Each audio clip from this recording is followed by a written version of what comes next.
Wow, guys, what a time to be a New Jersey Devils fan. Times are good. Times are so good. Oh, welcome back, Devils fans. It is your host, Ace, here on Running with the Devils, where we are talking New Jersey Devils hockey all year long. Please hit that subscribe button, smash the like, share with a friend. Thank you very much. And folks, I just don't even know what to say right now. The New Jersey Devils, our beloved New Jersey Devils, riding high on a 6-game win streak, and it is nothing short of absolutely phenomenal. I This is the team we've been waiting for, guys. They are finally here, and I'll get to all the people talking nonsense in a moment. But there is nothing that anyone is going to tell me to curb this man's enthusiasm for this team at this time, because this team is locked and loaded. Locked and loaded. There are so many things to be excited about as a Devils fan right now. But I mean, this team is not last year's team. And for all the people, there's certain negative people out there that no matter what, they will have something to say because this is who they are. This is who they are. You're on a 6-game heater and they're like, oh yeah, we saw this before. Let's see it in March, or let's see it in February. There's always a down the line kind of timeline as to why you should not be excited about it. Do not be one of these people, and certainly do not listen to them. Enjoy the moment. This team is lethal right now. They are number 1 in the National Hockey League, and they are looking like a legitimate contender, my friends. And you know what? I'm going to say that I believe they are. I don't think it is early in the season, and I'm trying not to get carried away, and I'm not saying they're going to win the cup or anything like that. But the reality is I've seen enough. I have seen enough at this point to say I am fully bought in. I do not think this is fool's gold. For the people that are saying wait till January and February, when this team is still looking like a juggernaut at that time, go into hiding. Go into hiding, because if there's people you can never win. In February or March, if they were looking good, they would say, "Oh, let's see them do it in the playoffs." Listen, and it's all sort of fair, but overall negative. Overall negative. This team is built to contend. And the thing that's even crazier about it is, there's several things that are crazy about it. Number one is obviously the October schedule. When we all saw the schedule, everybody was like, oh my God, this is ridiculous. And you look at the schedule for October and you're like, 3 games on the road against good teams. You open up in Carolina, which obviously was, what is that, schedule makers? The scene of the last game of the season when the Devils got bounced in the playoffs in Game 5. That's where we start off. And after it wasn't the worst performance ever, but it was sort of disheartening. I understand the people that were kind of demoralized by it, because it was just kind of a continuation of where the movie ended the season before. Obviously, in the same building, Game 5, we lost, whatever. Same thing happens. But the Devils could have potentially stole a loser point or the game in the closing minutes. It was 3-3 with a couple minutes left. We were in prime position to steal a point or potentially steal the game. And it got away from them at the end, and they got absolutely nothing for it. And some people were just dooming seconds after the game ended. Immediate dooming. Crazy stuff. And I was like, listen, it's the first game. I'm not going to put too much into it myself. And the fact that we know it's been a problematic matchup, not that I was saying it didn't matter at all, but I wasn't putting so much weight into it as other people were.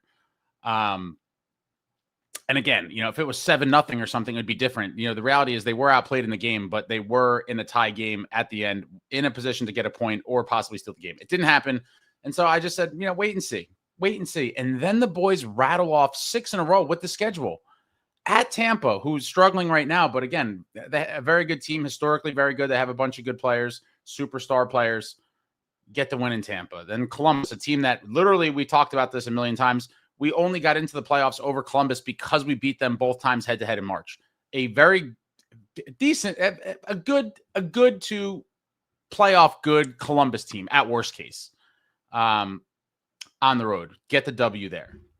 And now everyone's like, okay, well, a 2-1 on a 3-game road trip is not too bad, right? Especially after the first game, when some people are like, oh, they're not going to win a game and on the road trip. People just making all sorts of ridiculous statements and things. So the boys come home 2-1 on a road trip where everyone on the planet that's somewhat sensible would have signed up for 2-1 on that 3-game road trip to open up the season. When everyone saw the schedule like, oh, this is brutal. And it is a brutal schedule for October. But fair to say, everyone would have taken the 2-1. All right, I'm gonna put the bear with me 1 second.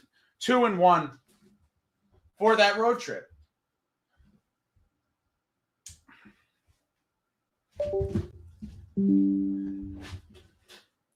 All right, everybody would have taken 2-1 on that road trip, and you'd be crazy not to. And they pull it off. After the disappointing first game, they win the next two, come home 2-1 for the home opener against. And what's our reward? Thank you again, schedule makers. Starting off the road for 3 games, and then come home and open up against the back-to-back Cup champion Panthers. That is what a homecoming. Opening night, awesome. Shout out to everyone who was there. Shout out to everyone who I talked to there. Home opener is awesome. If you've never been to a home opener before, I don't know what you are waiting for. It's one of the best games, in my opinion, of the season. Typically just because the building's always packed, the energy's super high. They do all of the festivities before the game. You know, they have the red carpet arrivals. There's a bunch of stuff for the kids. There's games. There's face tattoos. There's food. There's everything you want. So I will tell you, if you have never been to a home opener before, and there's a lot of you I know that maybe go to a couple games a year, maybe 1 game a year, whatever it is, I would suggest checking out the home opener one year if you've never been. It is an experience. But the boys come home to open up against Florida, and they get the win. In a ruckus Prudential Center, Devils beat the Panthers 3-1, and now everyone's like, wait a minute. They just won 3 games in a row against pretty good teams, including the back-to-back Cup champs. And then they're like, and wait, there's more. And wait, there's more. Having the chance to get the elusive 4-game win streak under their belts early on in the season, and the next game at home against the back-to-back Cup runner-ups in the Edmonton Oilers.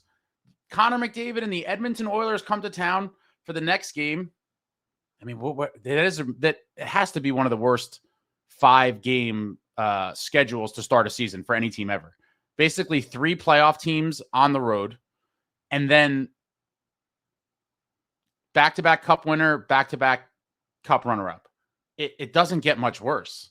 That has to be one of the worst schedule makers hand was dealt to a team. Those 5 games are insane, but the boys have the chance to get the 4 in a row against the Oilers, and they get it done. And everyone's like, oh my God, after that night in Carolina, what is this team? Are we about to see something special? 4 games in a row with the Oiler win. And then everyone's like, all right, here comes a real test. 4-game winning streak for the first time in nearly 3 years, going on the road to Toronto, a team that the Devils could not beat last year, unfortunately. They were able to get 2 loser points out of the 3 games, but in the end, 0-1-2 against the Leafs. In Keefe's first season as the head coach of our beloved New Jersey Devils, they could not get a single win for him against his former club, and that had to really sting. And it stung me for him because that's, guys want to get a win in a situation like that. You leave a team, catch on with a new, very exciting young team looking to make that next step, hopefully contend for a cup. It comes to the Devils, and they can't beat them. But we do get the 2 loser points as a sort of consolation. 2 loser points out of the 3 games. Devils go to Toronto and dominate the Maple Leafs. It was a dominant performance against what should be a very good Maple Leafs team. Dominant performance for the boys on the road. Dominant performance against the Leafs. Nico shuts down Matthews. We see a Jack trick. Jack gets his 3rd career hat trick. And this one had everything. I mean, Jack was just flying out there looking like the best Jack Hughes we've ever seen. Just dominating the game. What a night in Toronto. And punctuated by, in the closing seconds, we thought the Jack Hughes empty net hat trick goal was the punctuation mark on the game. No. That was setting up the actual punctuation mark. And what the punctuation mark was an overhand right from Brian Hallinan sending Benoit tumbling to the ice. It was like they lost the game, sour grapes, they want to get frisky. Hallinan's like, no problem. An overhand right that Benoit will never forget crumples him to the ice. The boys are jacked up, and that's it. Devils beat the Leafs, 5-game winning streak. Keefe finally beats his own club.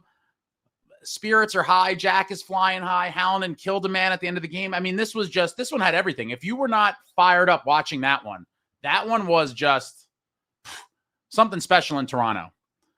Now the boys are on a 5-game win streak. Coming home against the Wild on the sort of horrifying thought of a back-to-back. Over the past few seasons, this team has obviously struggled in the second game of back-to-backs for whatever reason. It may end up being one of life's great mysteries, similar to the mystery of what exactly happened to the 24-25 New Jersey Devils during the holiday break. We will never know. We just know the result was terrible, but we'll never know what happened. And I think the same thing kind of here. I'm trying to pull something up here.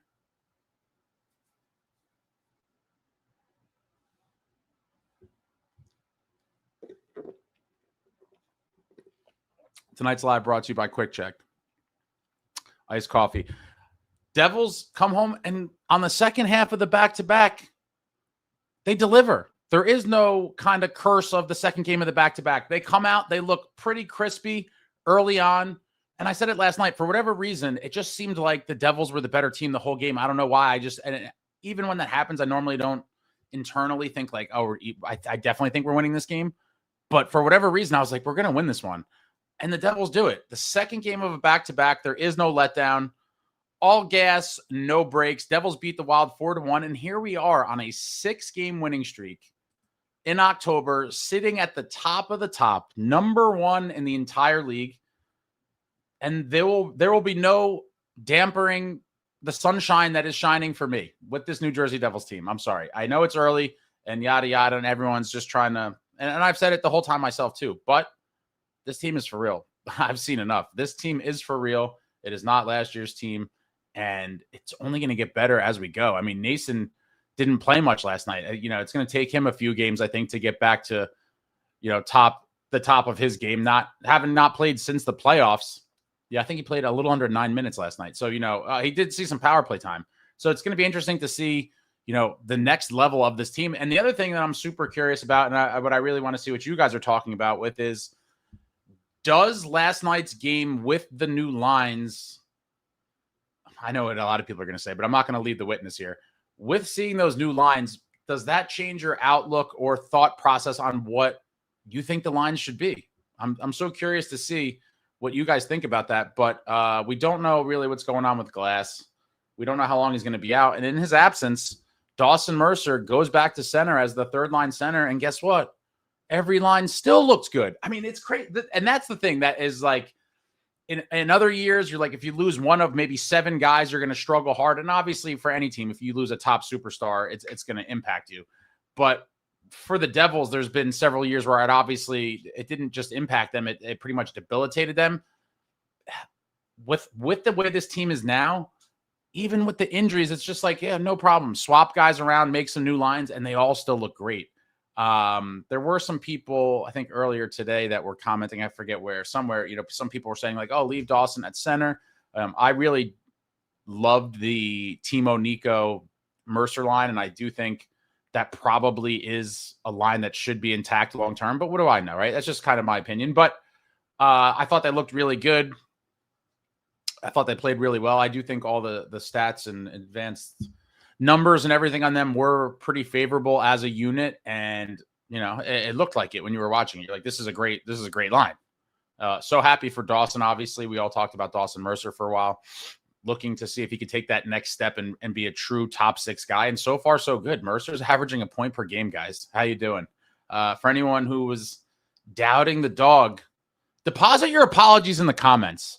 I'm tired of warning you people about this. You're lucky that I'm overwhelmed and have so much going on in my personal life and all these other things that's preventing me from my my samurai sword attack on some of you that had less than favorable things to say about certain guys. But Dawson Mercer, I mean, what could we say? So I'm curious to see where he ultimately ends up, how long Glass is out. And it's like one of those things where, they had the lines that they thought they were going to run probably for a while, or at least the foreseeable future. And then another injury kind of messes that all up. And who knows, maybe the key to unlocking the next level of this Devils well-oiled machine is possibly Mercer at 3C. The reason I don't like this, and I said this in a comment or to whoever said it, I do love Goaltending now. I mean, Goaltending, shout out to Goaltending. That's why I put Goaltending is on the cover photo of this live, because I have talked about him before, but I feel like I haven't talked about him enough, and he kind of goes under the radar. I think, on a wide scale for the most part, that, everyone talks about Brown and Dodonov and Grits. And yeah, Glendening has been a blessing to this club, coming here on a PTO and earning a full-time role on the Devils as a 4C. I mean, he's a face-off beast. I think he's currently at 50% exactly on the season. Taking the load off of Nico a little bit, always makes the responsible play, never going to be a liability out there. And I like Glendening a lot.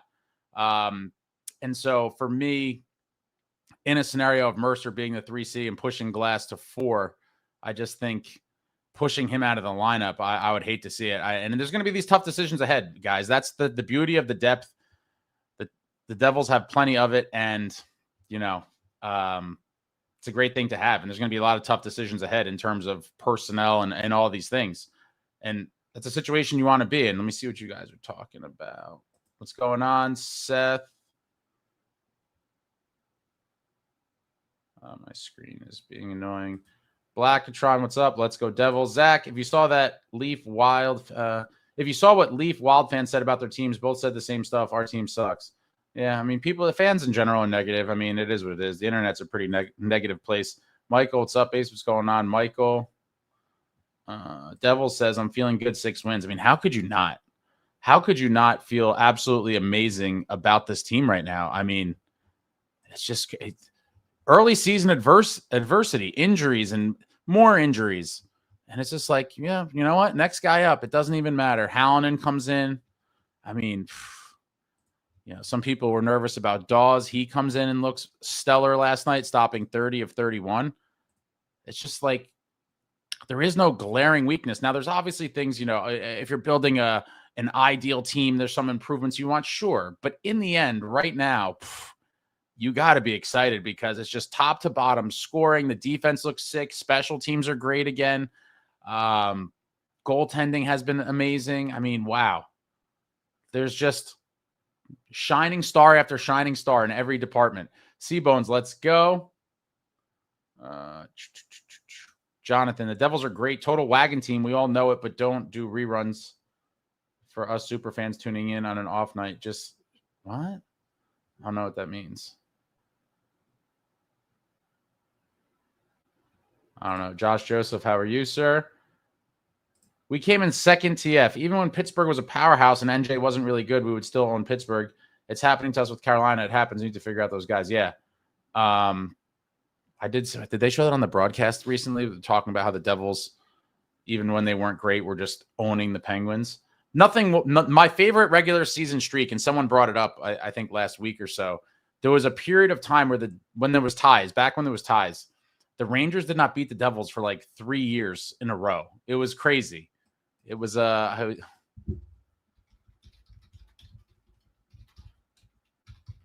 don't know why this is one I don't remember the exact number ever. 23 games from 97 to 01. Devils went 15-0-8 against the Rangers. The 8 and the third column was ties back then. So it was wins, losses, ties. 15-0-8. That is an insane streak. Alexander the Greg, the true litmus test will be how the team handles and responds to adversity. For sure. But in any season, there's peaks and valleys. Do I think this team at some point this season, unfortunately, loses 3 games in a row? Probably. But the thing is, I think it would stop at 3 or 4 versus, you've seen some teams that have gone on slides, maybe lose 7, 8. Could this team lose 3 in a row? For sure. And maybe they will. I hope they don't. But I do think the way they are constructed with the guys we have now, more veterans, and it just seems like everyone's hungrier. Everyone wants to do more to win. It just feels different on so many levels. And I think the results are going to be there. I really do. But obviously, we have to see how they respond to adversity. But so far, the first adversity was kind of getting a little bit of a wake-up call in Raleigh. Game one. With so many people, waiting to see how this team would respond. A rematch, obviously, with the new arch rival for the moment in the House of Horrors in Raleigh. And that game plays out the way it did. That's the definition of adversity. And so on the young season, the first adversity moment was, how are you going to respond to that game in Raleigh? And how did they respond? They're on they haven't lost since. That's the short answer. How they responded is they have not lost a hockey game since that night, period. 6-game heater, looking absolutely phenomenal during most of it. Yeah, and it's not even like they're squeaking out wins. When you look back at it, right, they lost to the Canes, 5-3 against the Lightning, 3-2 against the Jackets, 3-1 Panthers, 5-3 Oilers, 5-2 Toronto. 4, like most of these games were never really in question. I'm not going to say every game was dominant, but they were pretty impressive performances across the board. And when you see it, you're like, not only is the record good, if you're looking within the games, that it looks good. Yeah, it's just hard for me not to get carried away. And I'm not getting carried away. Some people will say I am, but I'm not. I mean, I've seen enough to know what I'm looking at. And this team is a legit contender. They are. And they're going to continue to be. Again, everything's with the asterisk of assuming no long-term damning injuries to key guys, which is obviously the case for most teams. Now, some teams are better insulated from star player injuries than others. But in the end, this team so far has dealt with a bunch of, however you want to classify them, injuries, and next man up has always filled in, and the team has not skipped a beat. Jonathan Decker, right outside the Fire Lounge or Club Seat, whatever they call it now, they have spicy tenders. They aren't buffalo tenders. They're more like a Nashville hot chicken tender with cayenne pepper. Okay. Spicy tenders. I'm typically not a spicy guy, although I will say I've kind of pushed, one of my friends has kind of pushed me to try spicier stuff over the years, and so my threshold is probably higher than it used to be. And I guess for people that really hate spicy, I could eat way hotter foods than them, but I don't know that I mean, there's just something so delicious about a plain tender. I don't know if I need any of that Nashville essence in there. But maybe I will, listen, I'm going to make my way around and try most everything in the arena before it's all said and done. Tom A, it's the team defense, locking down elite players, nonstop pressure. Everyone is bought in blocking shots, back checking. This is better than the Lindy run because of how we are winning. Yeah, this is responsible winning. This is beautiful winning. Eating pucks, clamping down on guys. Nico Hischier just shutting down who's list of the NHL. Yeah, the Avs games are going to be really exciting. Nate Dogg comes to town on Sunday. Him and Makar. I mean, listen. Oh, I'm going to keep saying this too. We need The Rock to be loud, guys. Get there, get loud, get rowdy. If you're not going to the games, go buy some tickets. Go to one of the 2 games. I mean, regardless of what happens Friday, the game on Sunday is going to be phenomenal. This team is an elite team in the league right now, and we've all been waiting for this, and it's happening. I don't know what more you need to see. This is happening. This team is the real deal. Get your ass to the arena. This is the culmination of the previous however many years you want to call it. This is the coming of age story of this New Jersey Devils core. It's happening before your eyes. It's happening right now. I promise you. This is it. This is it. We thought the 22-23 season was the turning point, and I still think it could have been. A lot of things didn't go our way. A lot of things didn't happen the way I would have liked to see. Those years are over. This will be the turning point for this group. The 25-26 season is the coming of age for this core, and it's exciting to watch. And if you know what you're looking at, you know that it's happening right now as well. Nico has been erasing people. Absolutely. Absolutely. I would love to talk to top guys from other teams to kind of get their, I don't know if you want to call it outlook or kind of synopsis on the game of Nico Hischier. And I'd imagine a lot of them would speak with reverence about Nico because they know what a player he is from, playing with him for however many years they've went against each other. And some of these guys, I'm sure, are very familiar with him. And when they go to play the Devils, they're probably like, damn it, he's going to be all over the place. I need to get my production, and Nico's going to be out there pestering me. 973 Brick City. Never missed living in Jersey. More when I was living in PA. They started hitting. Oh, hold on. Never missed living in Jersey. More when I was living in PA. They started hitting up now that I'm across the country in a non-hockey state. They're dominating, but I'll take it. Oh man, that's the one thing. For a variety of reasons, I do like New Jersey. It is a great state, born and raised here. For all of the good things about it, I do have plenty of complaints about it as well. And in the end, I would probably like to live somewhere else. in reality, warm weather near water. But I always, in my, when you're fantasizing about living in other places and in nice locations with nice weather, the one thing I always think of, I'm like, but it would kill me not to be able to go to Devils games regularly. Like, legitimately, that was the first thing. Like, I'm like, that would really suck. I don't know if I'd be able to do it. I mean, it's obviously such a big part of my life. That'd be so weird to not be able to just go to games whenever. The whole lineup is playing great defense. Devs fan 125, are you going tomorrow? Of course I'm going, guys. What are you talking about? I'm on here on an off night just fantasizing about the future of this team because it's phenomenal. And that's why the shades are on, because it's not the future bright. We are living in the brightest of times for our team. The beloved New Jersey Devils, the shine is coming down on them. We are number 1 in the league, and this team is deadly. It's right there in front of you. You just have to realize that good things do happen sometimes to the New Jersey Devils, and it's happening right now. We have waited for this moment for quite some time, and it's happening. It's unfolding right now in real time. It's unbelievable. Zach, Grit's playing better than I imagined. Yeah, Grits has been a beast.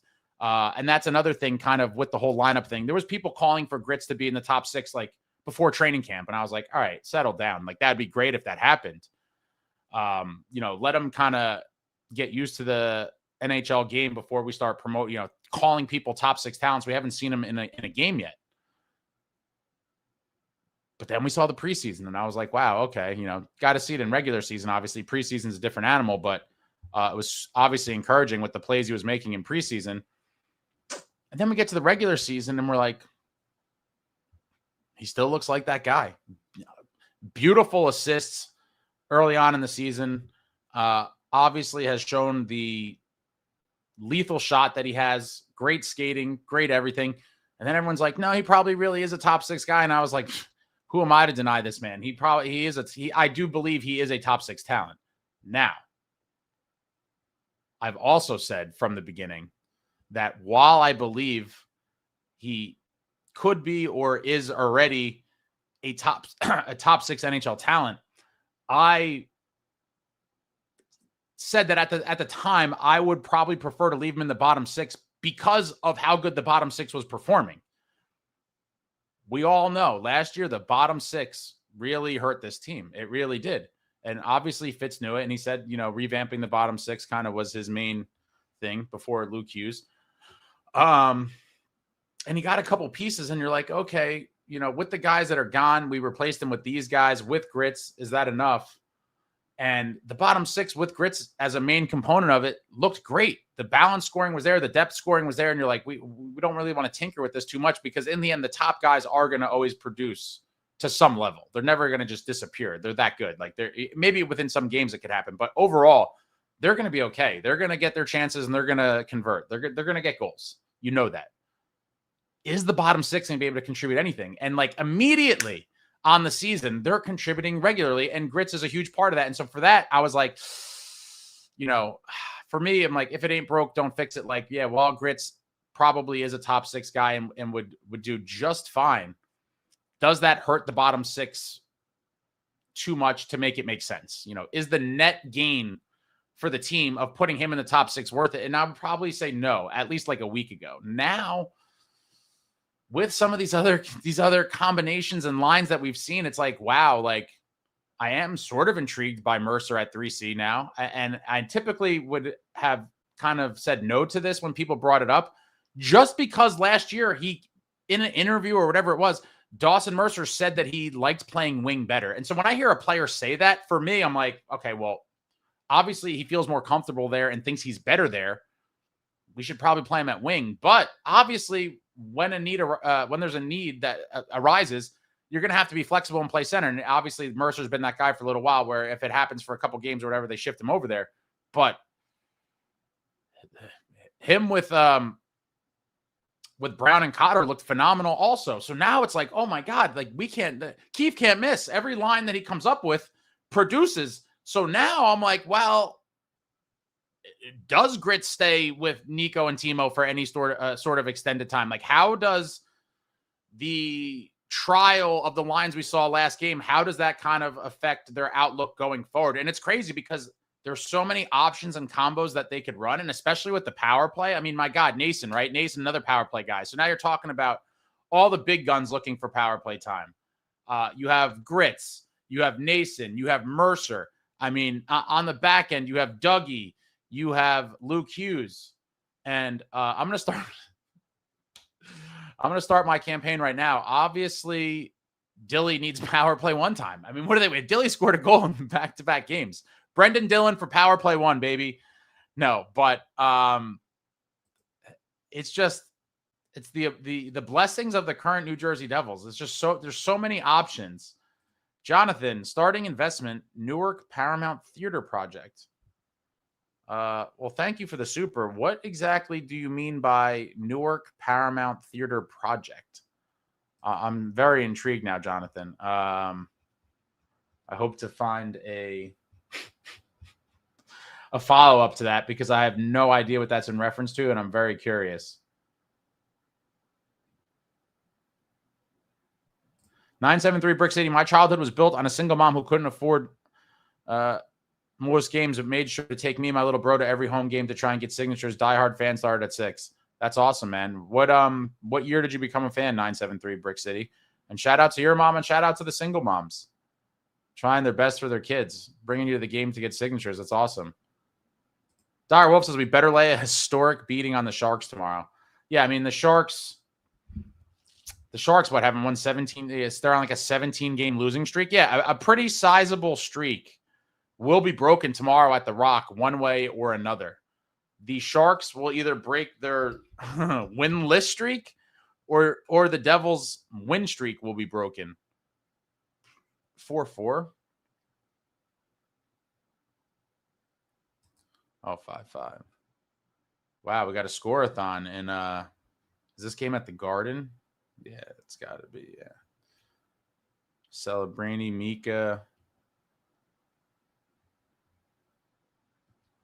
Huh.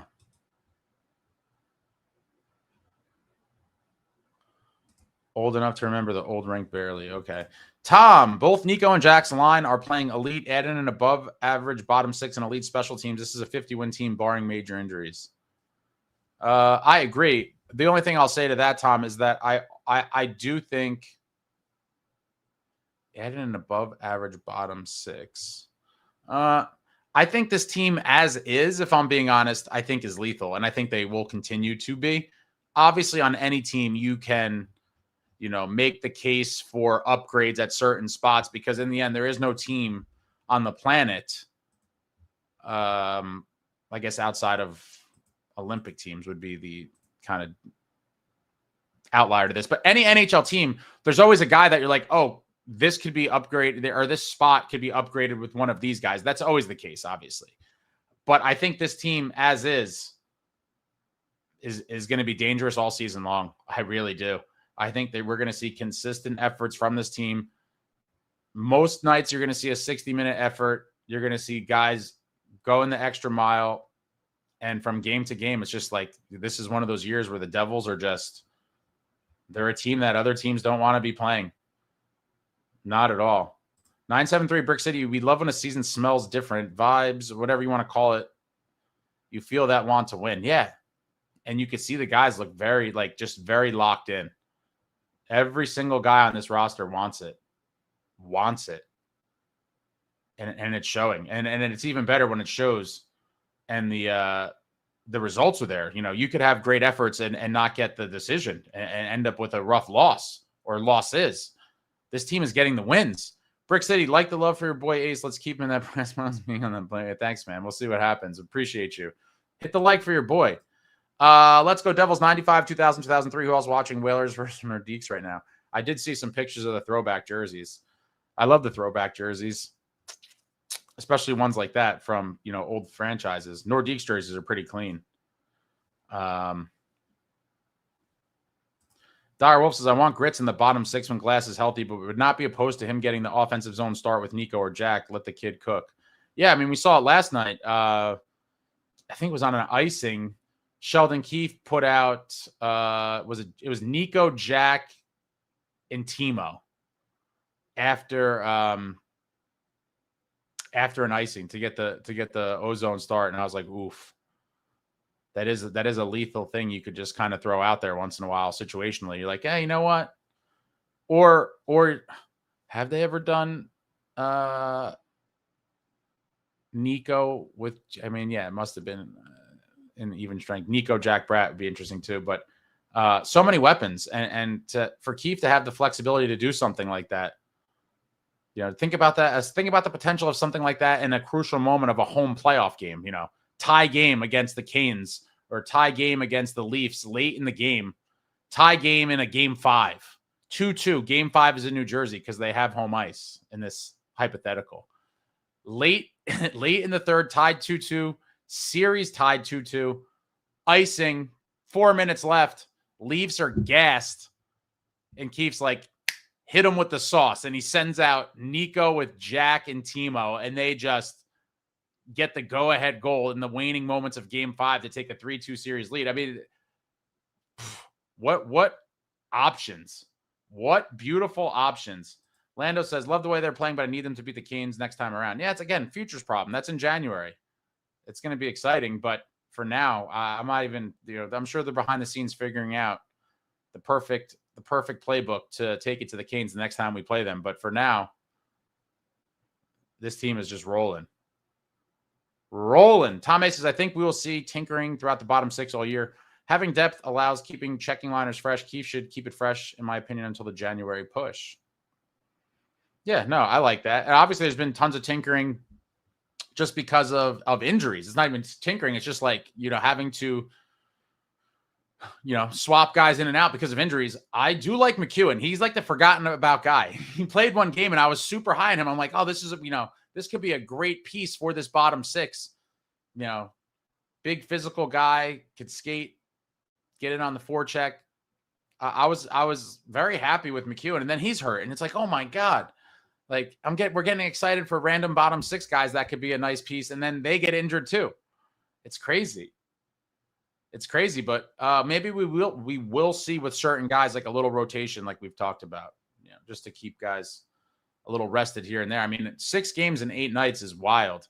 Again, the schedule makers, I'm sure everyone has like their little stretches of these atrocious schedules, but 6 games in 8 nights is just inhumane almost.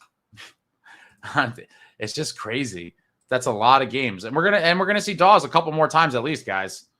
We're gonna see what Nico Dawes has, but he looked great last night. Doug says, "What's up, Ace? Let's go, Devils." Robert, they are looking so damn good. All 4 lines are screaming. 973 Brick City, Grits bottom 6. He can hang the top, but the bottom must game. That skill's not matched. Yeah, I mean, listen. I obviously like the overall balance more with him in the bottom 6, but who knows? I mean, everything's working. So I just can't wait for tomorrow night. Hopefully this team continues to play the way they are. Hopefully the streak is at 7, and it would just be crazy. But I'm very curious to see what the lines are going to be tomorrow. If I had to, I'd have to imagine that Cody Glass is not going to be playing. And Cody Glass gets hurt. I mean, it just does not stop. It does not stop. Strike Eagle Trucker 488. So happy, excited about for the season. Outlook looks fire. Alex, players messaging Miles Wood about how he is doing. I thought that was very sweet.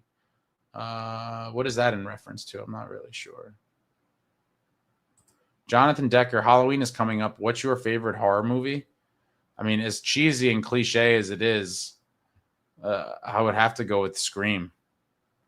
Scream was just an all-time classic. Tom A, we have a power kill when Bratt, Nico, Hughes are killing penalties. The point men squeeze their sticks. A bad shot leads to a breakaway or 2-on-1. Yeah. We almost got a shorty again. What game was that? I forget. I think it was Toronto. The Devils had a glorious 2-on-1 shorthanded, and it didn't lead to a goal, but it was super close. But yeah, we have some lethal PK guys.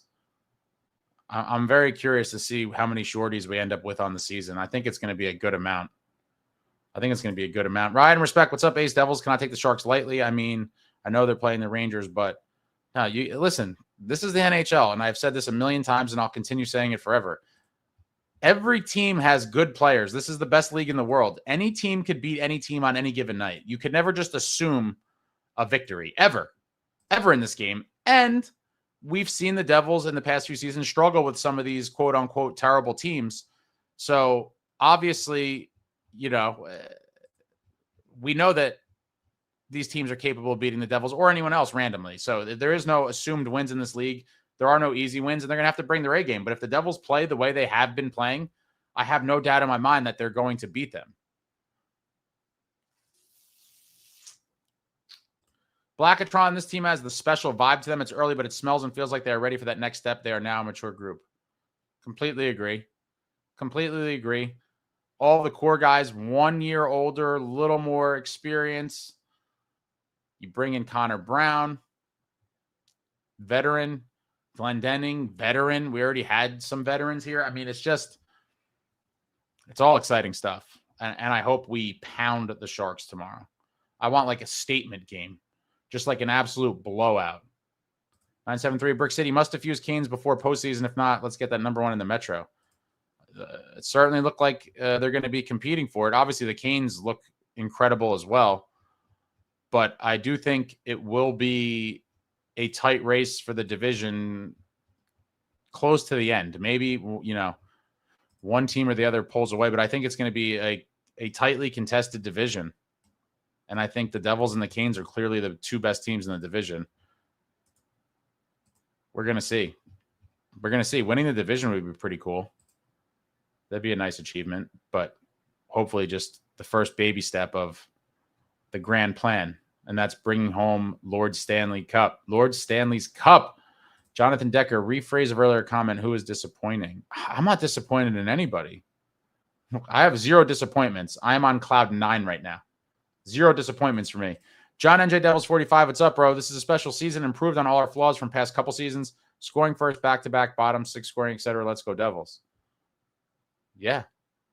This is a new bottom 6. Thus, therefore, this is a new team. The bottom 6 went from non-existent to very good. It's not like, they were, last year's, the bar was very low, unfortunately. And so any sort of production really from this year's bottom 6 would have been an improvement, but it's not just an improvement. It's a vast improvement. Like the bottom 6 is not, last year they were non-existent. A lot of us would have settled for just like mediocre, because a mediocre bottom 6 on this team is still a big improvement from a non-existent one from last year. But this bottom 6 is not mediocre. This bottom 6 is very good. That is a sizable difference. And you'd love to see it.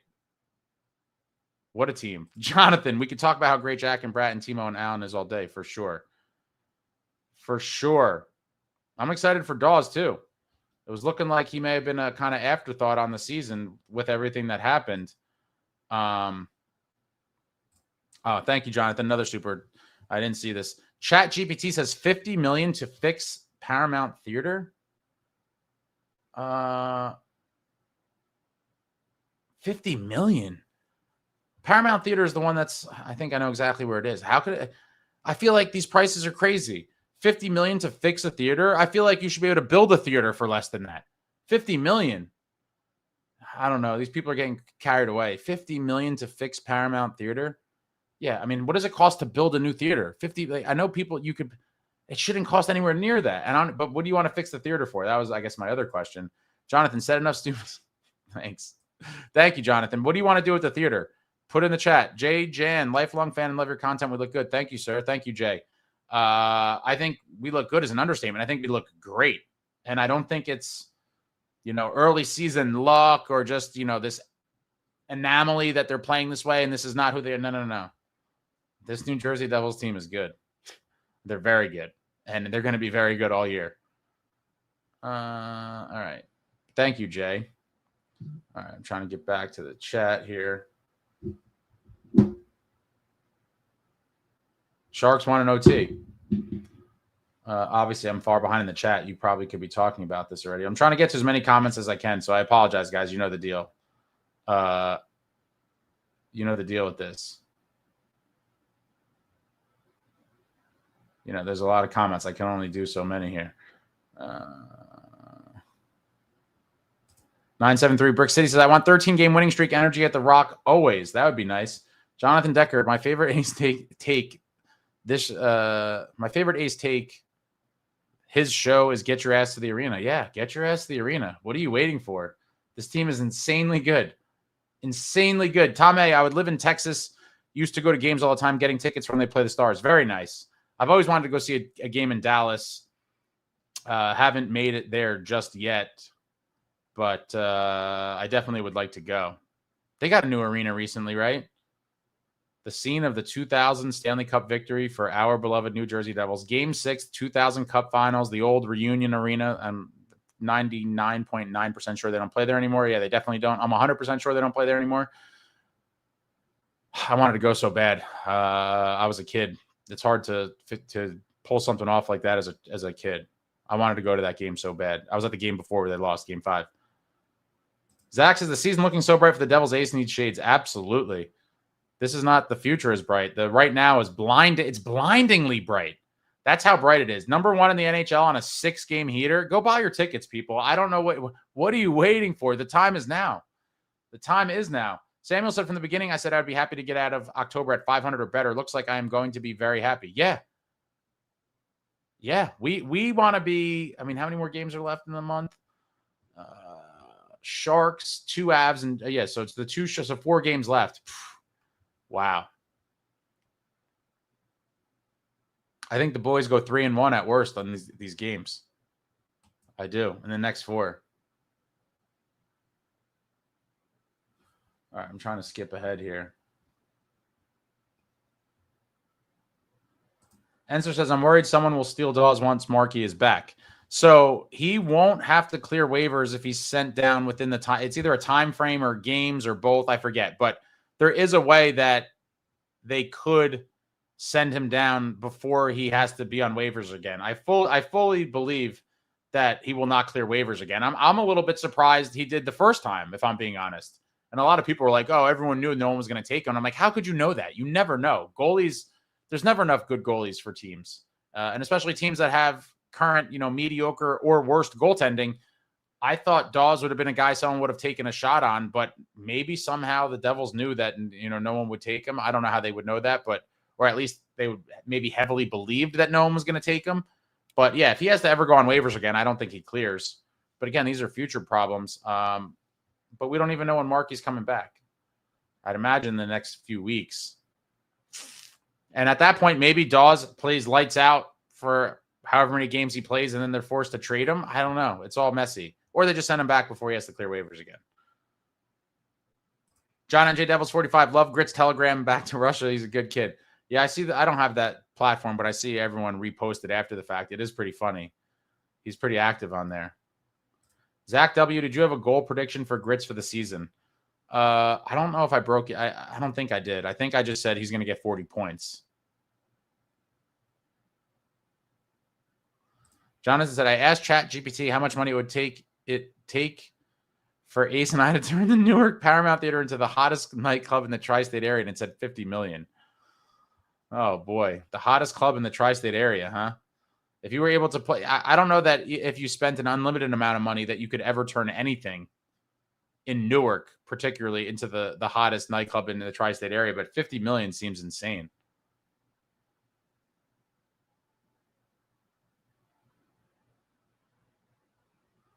In my Marty jersey, Bridge Grits 2 or 3 years. Oh boy, we're talking that already, huh?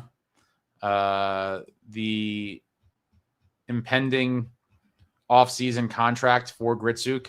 I guess the bridge is always possible, but I feel like, it all just depends on how his year goes, right? But if he continues to play like this, he might just be like, no. His agent might be like, you're not taking a bridge. Get your money now. But we'll see. Either way, he's obviously going to get a substantial raise. Rich, it can't be overstated how much the improvement to the bottom 6 has completely changed the face of this team this year. Yeah, absolutely. It's the driving factor. The driving factor of this turnaround is that the bottom 6 is no longer non-existent, and they're very good. Very good. And it's spearheaded right now, or at least through the first 6 games in the 5 games of the win streak before Grits got bumped up to the second line. The bottom 6 was being driven by Grits and Connorbrown. And shout out to the fourth liners contributing as well. With Paul Cotter, Glendening, Hallinan. Wow. 973. Grits will outplay most bottom six, and it's filthy for us. Yeah, he's a beast. Complete beast. I'm dying to see what the lines are going to be for tomorrow. Zach says, have Mercer and Grits play together. Make them develop chemistry. Their game complement each other perfectly. Yeah, Mercer and Grits is a nice little... That could be a nice little duo, too. And I said this like a couple of weeks ago. I think Grits will look good with anybody. I think he's that good that he's just gonna thrive wherever they put him. And what a luxury to have, man. And again, for the old school fans, I'm not saying it's the same thing, but overall with the team, Grits kind of feels like 2000 Scott Gomez to me. It feels eerily similar. The young guy coming up for his rookie season. Little bit of a personality, kind of exciting the fans, something for the guys to rally around, and just has a monster season. And I have a very similar feeling with Grits. It's all very interesting.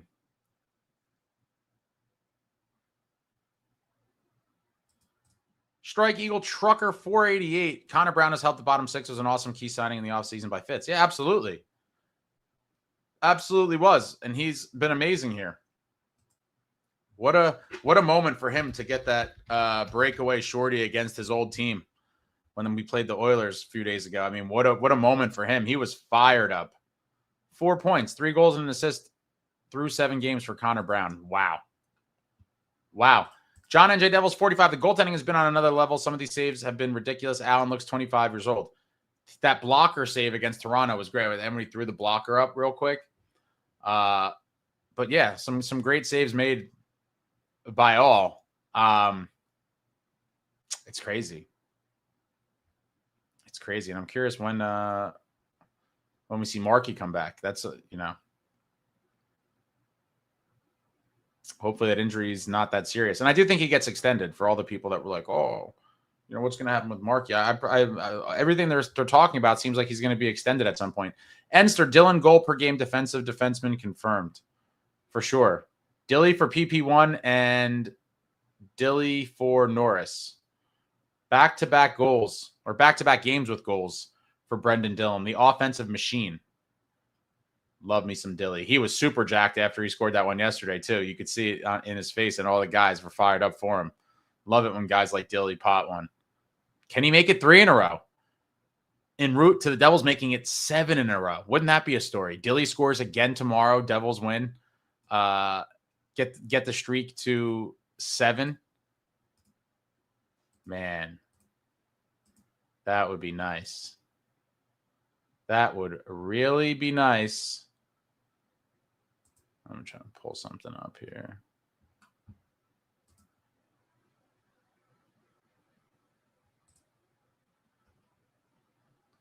And both of those goals for Brendan Dillon, both last night against the Wild and the night before against the Leafs, both of Dilly's goals, game-winning goals. The game winner, GWG, baby. Back-to-back GWG for Brendan Dillon. Something that I'll never let be forgotten. As time goes on and this gets further away from our memories, I will always remember that during this current winning streak, our guy, Brendan Dillon, had back-to-back game-winning goals. Unbelievable stuff. Rich says, Brendan Dillon with twice as many goals as Connor McDavid. I've seen a bunch of these type of things on the season. You always see this early on in the season. People are always, throwing these kind of funny things out there.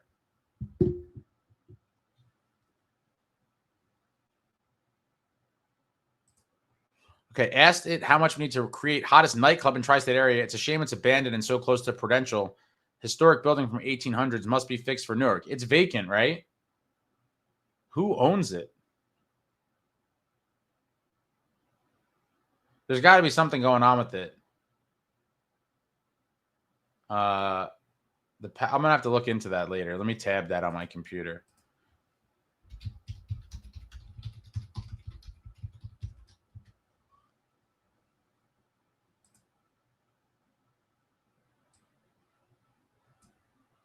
I got that tab. They'll do some research later. Yeah, I now have $7. It's yeah, thanks. Yo, Holmes, yo, Ace, how about them Devils? Let's go. How about them? How about them? Looking pretty good. Pretty good. John NJDevils 45 faceoffs have gotten better each game. Goaltending has been solid, helping Nico out. Yeah. Yes, he has. And let me see if I could pull up some of his handiwork. Oh, no, but this is going to be, hold on.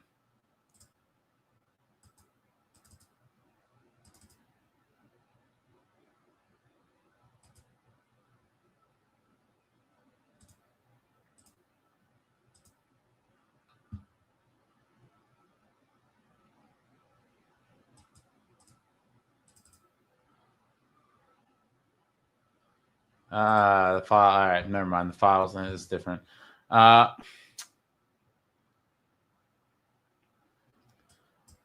Nico is king. All the guys, top to bottom, are contributing. No one's happier about that than Sheldon Keefe because he looks like a genius with how he's handled the lines.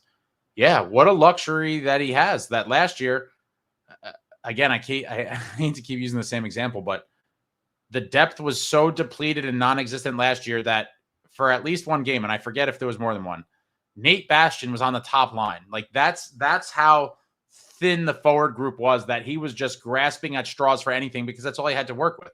And now he finally has a nice cupboard of pieces where he has some real options. I would love to be a fly on the wall in the coach's room when they're talking about the lines for the game tomorrow. Assuming that Glass, I guess there's not much to talk about. I guess the conversation really is if Glass does come back, what the lines are. But if he's out, I think you'll see the same lines we saw. Scream is a solid answer. Yo, Holmes says Colorado sucks. Let's go Devils. Tom A, 51 team still loses 32 games. That is very true. That is very true. Tom A, side note, Whalers, Nordiques, Unis, both on the ice against each other are beauties. Bring back all 1980s kits, including ours. The only thing is, like, I don't know. I guess other people feel a little differently, but I'm just kind of over the green. Like, I don't know. I guess probably a lot of it has to do with the fact that it was before I was a fan, but I certainly appreciate the historical context and significance of it. So I'm not trying to diminish that. I think it's just because I do think the black looks so much better. And that is from, the red and black is winning, or at least back then, winning Devils hockey. And that was, a much better time in franchise history than the white, red, white, and green days. But I understand why some people like the green. I just never loved it. Obviously, I have a ton of, the retro or whatever you want to call it, hoodies and jackets and whatever else. But for our next alternate, I hope it doesn't include the green. I hope they just do what we all want to see and do a primarily black jersey.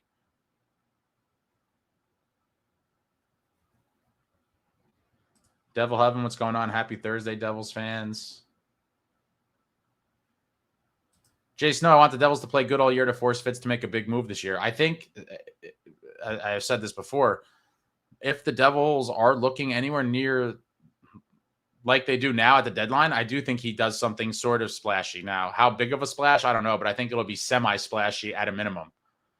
Devil Heaven 77, let's get this weekend started tomorrow versus the Sharks. It's a big one. It is a big one. Can the boys make it 7 in a row? Oh, man. I really hope they do. 7 in a row would be beautiful, setting up the Sunday matinee showdown against the Colorado Avalanche. Yo, Holmes, Tom Ace, I flew down to Carolina for the Whalers game last year. Hate to compliment them, but they did a great show. Yeah, I bet they did.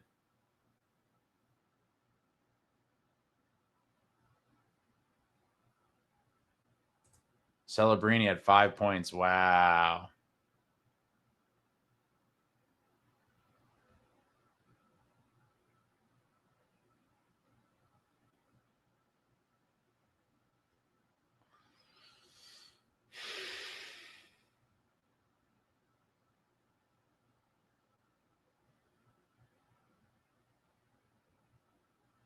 Jay Snow, it's an amazing start, but it's a long season. When things get rough, just want to see the Devils be able to bounce back and not fall into a black hole like last year. No, and I think that will be the case. And like I said before, I hope we don't really see any extended periods of struggling. And I think the most amount of games this team could possibly, 3 probably. Like, I just think the goaltending and defense is too good for this team to lose more than like 3 consecutive games. And I know obviously the Devils could be, they could technically be 40-7 down the line. And if they had a 3-game losing streak, there's going to be those same people that are, talking nonsense. Like, oh, I knew it. I told you. And it'd be like, yeah, now we're, 40-10. But I do think with more veteran leadership, with the team really just looking like a machine right now, I just don't see any sort of massive fall off like we've seen before. I really think this team is protected from that now with the new pieces here and just another year of being around the block for the rest of the guys. And I think Brad Shaw is behind the scenes, or at least mostly behind the scenes, playing a part in this, playing a part of a very nice turnaround, or what appears to be a turnaround in the making. But I'm all in. I'm fully bought in. I do not think there's going to be any major setbacks for this group. I think they're just a very good hockey team, and this is what it is. And now this season is just going to be a fun ride for all of us. I'm scanning the chat here.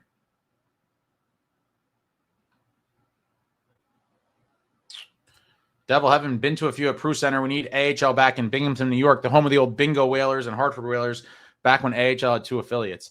I do wish, I've said this before, and it's just because I'm a hockey fiend, obviously. I do wish that our AHL team was like super close by, because I would go to a ton of AHL games. I would love to go to AHL games, but the Utica is a hike from northern New Jersey, and I'm still trying to go to at least one this year. But it's a real trip. Like if it was like super close. I remember back in the day, the Flyers AHL team was the Philadelphia Phantoms, and they both played in the same arena. Like for Flyers fans, that must have been awesome. Like if you wanted to go watch the AHL team, it was in the same building. Nico is King. Vegas is 100% claiming Dawes if it gets to that point. Aiden Hill's out for a bit, and Carter Hart is suspended.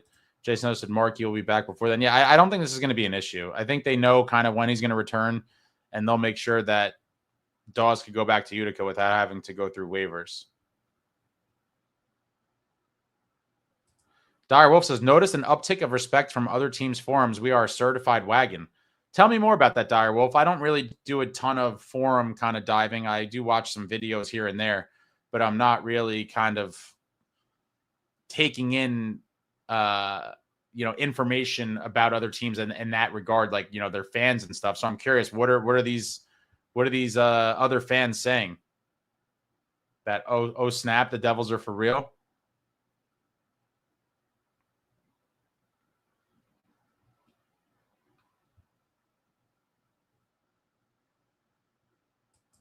Stanislav, what's going on? Hello, all. I do like Grits in the top 6. He lives that. I think he is going to do everything to stay there. Yeah, this coaching staff has decisions to make, and we're going to see when Glass returns, what do they do? But I do believe if he's not playing tomorrow, we see the same lines. JJN, thank you. Do you think goaltending holds up? I'm excited. I really do think goaltending holds up. And the crazy part is we still have Markey. Like, I do like the fact that we have 3 goalies that I think are capable of winning NHL games, because 2 is kind of scary, because if one of them gets hurt, then you're down to 1 and a wild card. Like, I do think Dawes is a legit NHL goalie. I've said that for a very long time. For those of you that have watched me, you know that I have said that, and I fully expected the tandem coming into this season to be Markey and Dawes. That's fully what I thought in my head and was prepared for, and I was perfectly comfortable with it.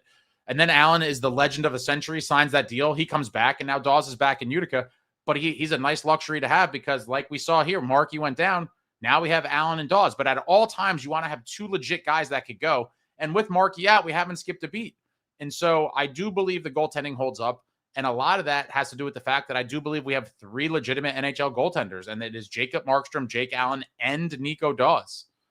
I think all 3 of them can win games for this team. And as I've said in the past as well, I do believe the defense is so good on this Devils team that almost any just average NHL level goaltender could accumulate wins behind this defense with the offense that we have. And so here you see it. We have 3 guys that are capable of winning games.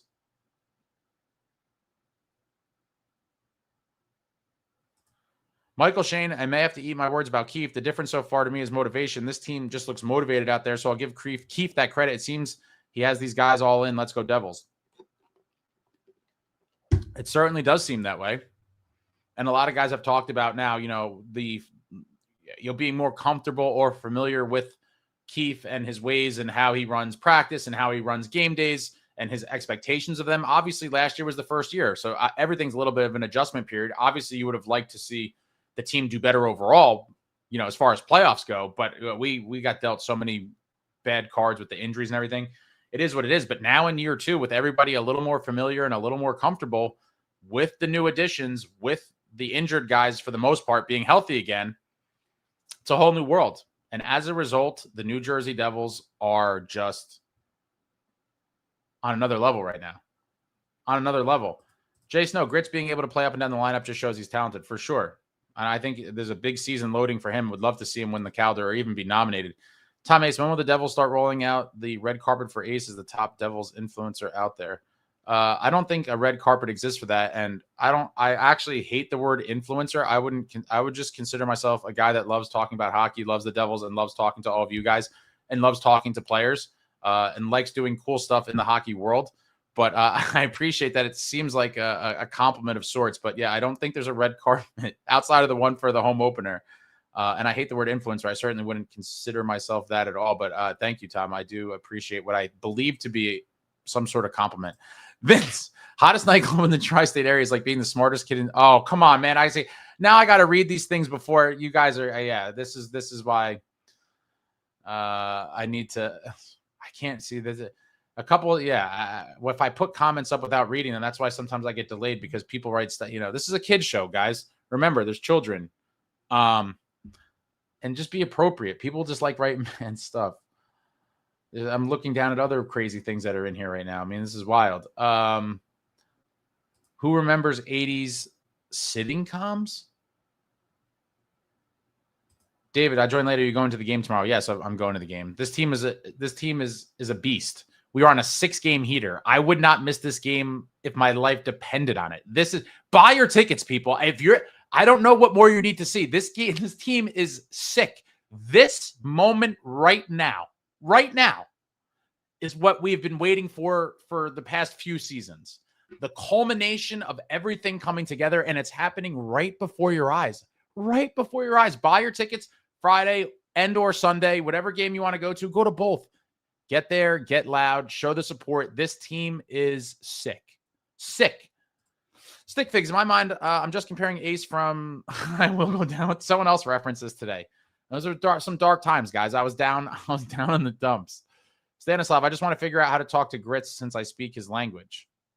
I would have never guessed that, Stanislav. Yeah, I don't know. I don't know how you would do that, but I also think Stanislav, I think Grits understands English a little better than he lets on. What do you think? He definitely understands a little bit. I love that he has former Devil legend and current assistant coach Sergei Brylin as his interpreter. Is the greatest thing ever. Love Sergei Brylin. Finally got his rightful place in the Ring of Honor. What a legend. 3-time Cup champion Sergei Brylin. For the young people that don't know, go do some research on Sergei Brylin. Jay Snow, what's nice to see so far about this team is the forecheck and the sustained ozone time, not just being rush reliant. Yeah. There's a plan B and C, and maybe even a D. You'd love to see it. You got to be able to win games multiple ways, and I think this Devils team is going to be able to do it. I really do. I think some of the ways are a little more difficult for them to pull off versus when teams are just willing to give us a little more space and time where they're just flying around. Pond hockey. Devils love some pond hockey if you want to open it up.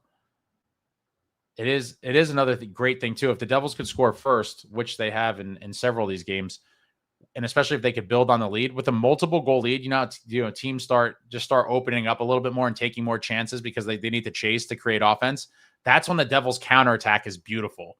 When teams make risky plays and they're going to make you pay. And hopefully this team can play with the lead often because it's just going to lead to a bigger lead in a lot of games. What a team. What a team. Jason says Dylan scores back-to-back nights. He probably won't score again until March. Oh, come on, man. Come on now. I think Dilly gets, I'm not that superstitious. I don't believe in jinxes, but he definitely scores before March. I'll say that for sure. Comfortably.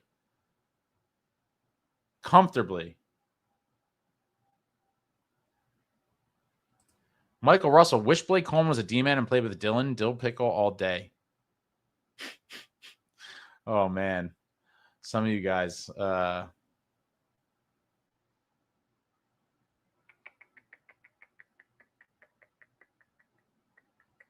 Dire Wolf, I hope Quebec gets the Nordiques back one day. So I think I've talked about this before, but I believe it was 2010.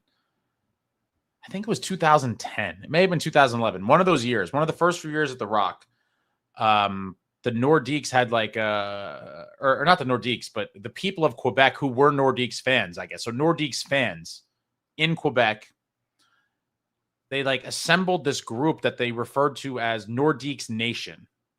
And Nordiques Nation was just this basically large fan club of Nordiques fans that was trying to, and again, I don't know exactly what they were doing to do this, but they were essentially trying to campaign to bring an NHL franchise back to Quebec.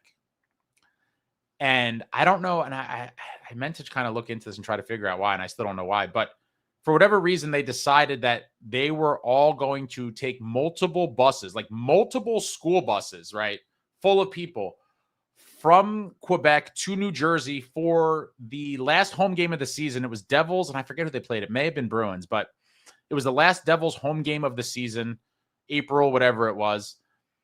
And they came there as Nordiques Nation. They all had on jerseys, hoodie, all swagged out in Nordiques merch and converged on the arena.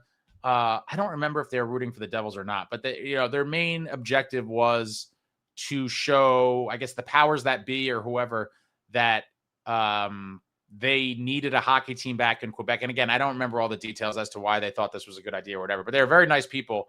And there's videos and stuff of this out there of hundreds, if not maybe a couple thousand of them. But I think it was a good amount of fans.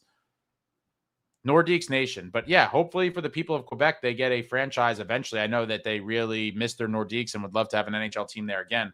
I am a little leery of the hyper kind of, maybe not hyper expansion, but the never-ending quest for expansion under Gary Bettman. With all these potential rumored cities looking for an NHL team, I do think there's more than enough teams at the moment, and I don't think they should add anytime soon. But money talks, obviously, and it's a very lucrative business, pro sports, and with the franchise fees and every other way that sports teams make money, it seems inevitable that at some point there will be more teams added to the NHL, which again, I don't necessarily love. David Chimes, on a scale of 1 to 10, 1 being 6-year-olds playing with matches and 10 being 1970 arson-themed disaster movie, how on fire is this team?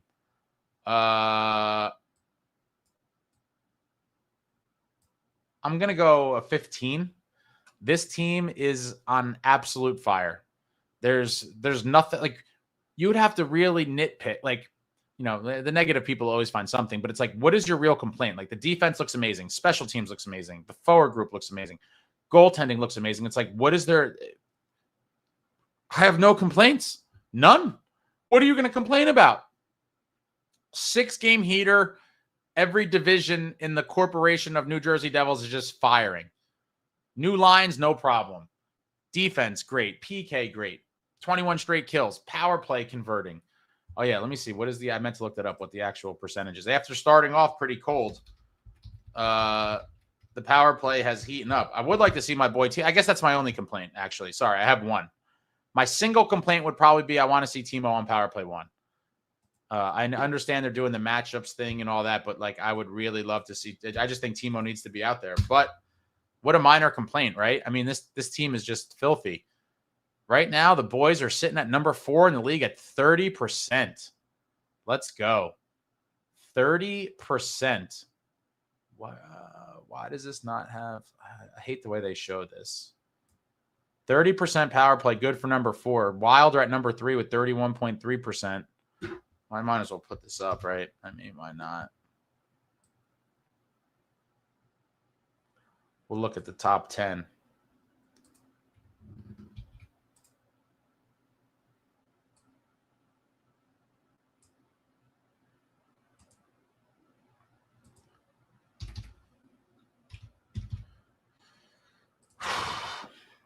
I can't wait for tomorrow, though. I'm amped up.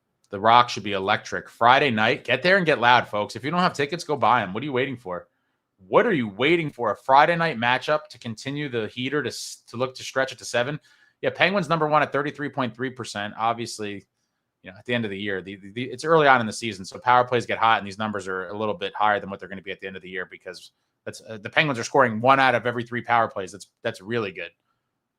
Not sustainable, but Penguins number 1, Golden Knights number 2 at 32.1%, Wild at number 3, 31.3%, Devs at number 4, 30%, Jets 5, 30%, Stars are right there, 29.4. Yeah, it's crazy that Sabres have decent special teams and they're still just a mess. Kings at 7, Sabres at 8, Oilers 9, Panthers 10.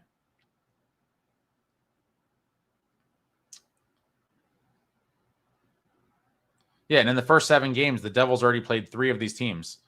Panthers are number 10, Oilers are number 9, Wild are number 3. The Wild power play last night was powerless. A powerless power play for the Wild. 3 of them. 3 power plays, nothing to show for it, and they're still in the third best power play in the league, even after an 0 for 3 night in New Jersey, courtesy of the boys. Wow. All right, you guys, let's see what you people are talking about.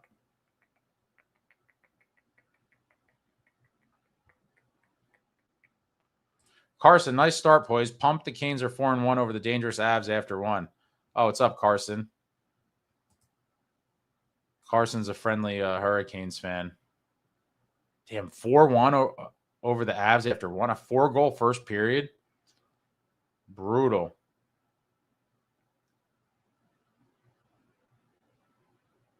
Jason said, I want a big splash. This core ain't getting no younger. No, 100%. If there's something reasonable on the table, I think Fitz will do it. But I still think this team will be very good even without one. Indefinite Rage. I'm trying to speed up here, guys. Sorry, it's chatty time. Indefinite Rage. Need a new black, red third. Jersey has been fun, but gives us just straight black, red. Yeah. Black and red jersey. Let's go. All right, I'm trying to. Indefinite Rage. I still haven't bought the newer home. Away is still rocking the Reebok. I heard a rumor recently, or I read it somewhere. I forget that that the league was contemplating going back to white jerseys at home. White jerseys at home for the home team wears white, and I think I support it. I don't know. I'm biased because, when I grew up watching obviously there's childhood nostalgia involved. I grew up watching the Devils as a kid and seeing them in white every night at home. But also that was when they were on top of their game as well.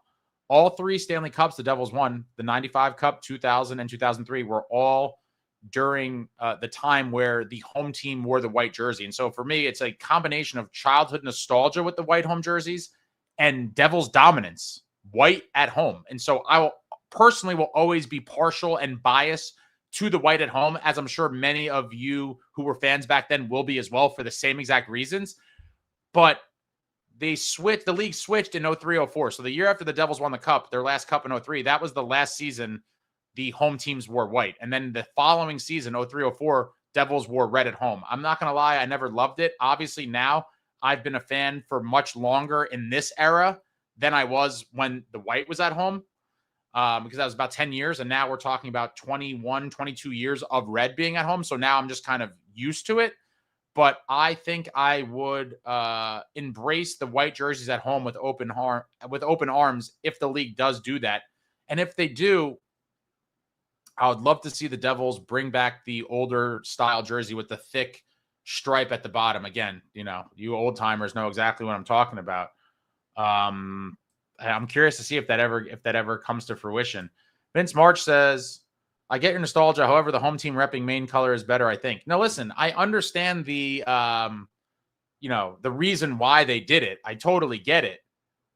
But for the reasons I just gave, that overtakes the reasons to not do it. Where it's like, you wear your color and you always see your guys against the white team. Like, I get it. But I think I'm ready to go back if they go down that road. But I understand what you're saying, Vince. It's hard to overcome childhood nostalgia combined with 3 Stanley Cups. It's a lot to overcome for the red jersey.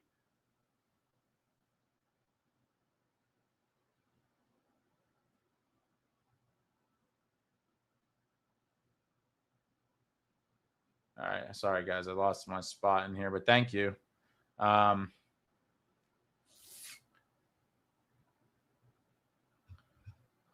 right. Yeah, it's a hike to Utica, 4 hours. KK says goaltending is 0% worry for me. Same. We have 3 good goalies. All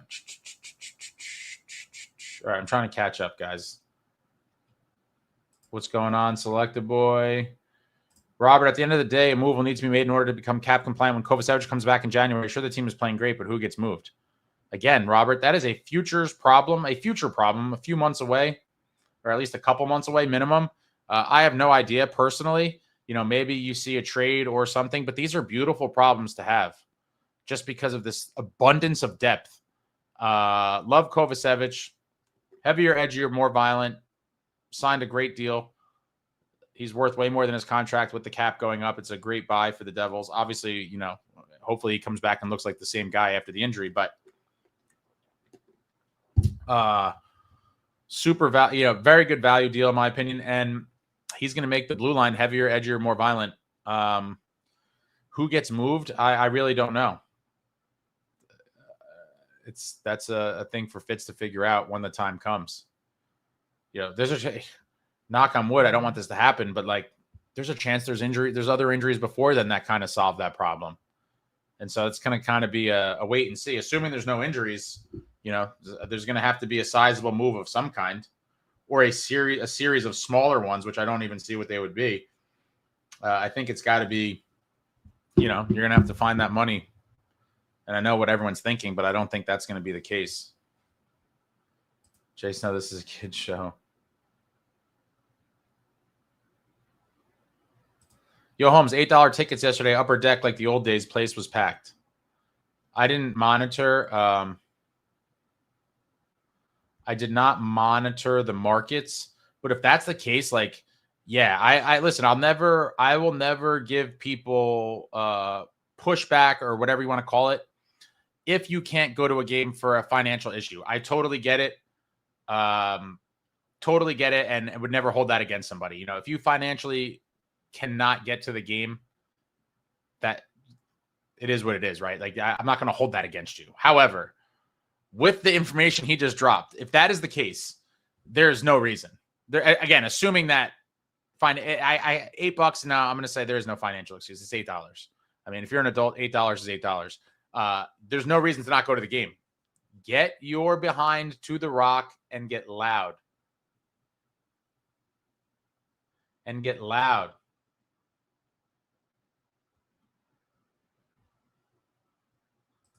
Michael, I had to help Breland at the East Hanover Home Depot. Dude was buying a toilet regulator. Best day at work. That's so funny. Did you talk to him at all and tell him that you knew who he was, Michael? I'd imagine he doesn't get recognized in public that often. I mean, you would have to be a rabid Devils fan and then a kind of a long time one to recognize him out in public. M. Sharp got me wondering when the Ring of Honor game is this year. Didn't they announce it? Yeah, they did. It's I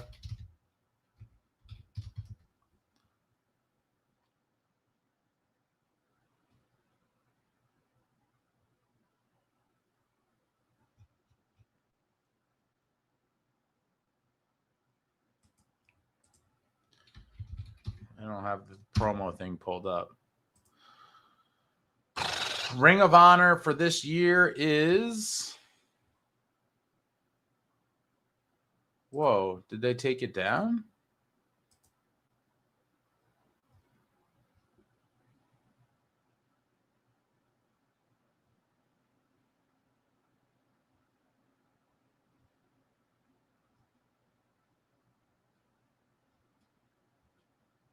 I thought they announced it. Now I'm like, where did it go?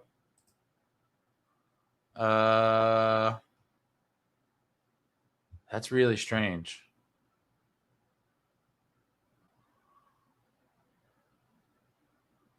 That's really strange. I'm going to have to look back into this. Stanislav says Sarge does not translate 100% accurate. Okay. I mean, what do you want me to do? Indefinite Rage, grab 4 tickets for $70 upper deck for tomorrow night. Celebrating my 10-year wedding anniversary with the wife and kids. Going to be a packed barn on a Friday night. That is awesome, Indefinite Rage. How your 10-year anniversary with your wife and kids. 4 tickets. You have 2 kids. How old are your kids, Indefinite Rage? What a fun Friday night out for the family at the Prudential Center. Watching the red hot riding a 6-game winning streak New Jersey Devils. Wow. Friday night at the Rock is going to be electric. Get your tickets. Indefinite Rage is taking the whole family out. Pro Bowl forever. I hope they beat Colorado, though. That would be an amazing win. Obviously. I don't want to lose a game ever again. But, yeah, beating good teams like the Avalanche is fun. And it gets you even more jacked up. But, again, you cannot discredit the strength of the – it's not – a 6-game winning streak in the NHL is great no matter who you're playing. But to do it against the teams that they have done it against, again, it cannot be understated. It's not just like, oh, we're getting excited over, or at least myself. I only speak for myself, but I know many of you are fired up too. A 6-game winning streak against like bad teams. No, these are good teams. M. Sharp says Dylan is having a blast. It certainly looks like it, and good for Dilly. How can you not love that guy? I was so jacked when they got him. He was definitely on my short want list.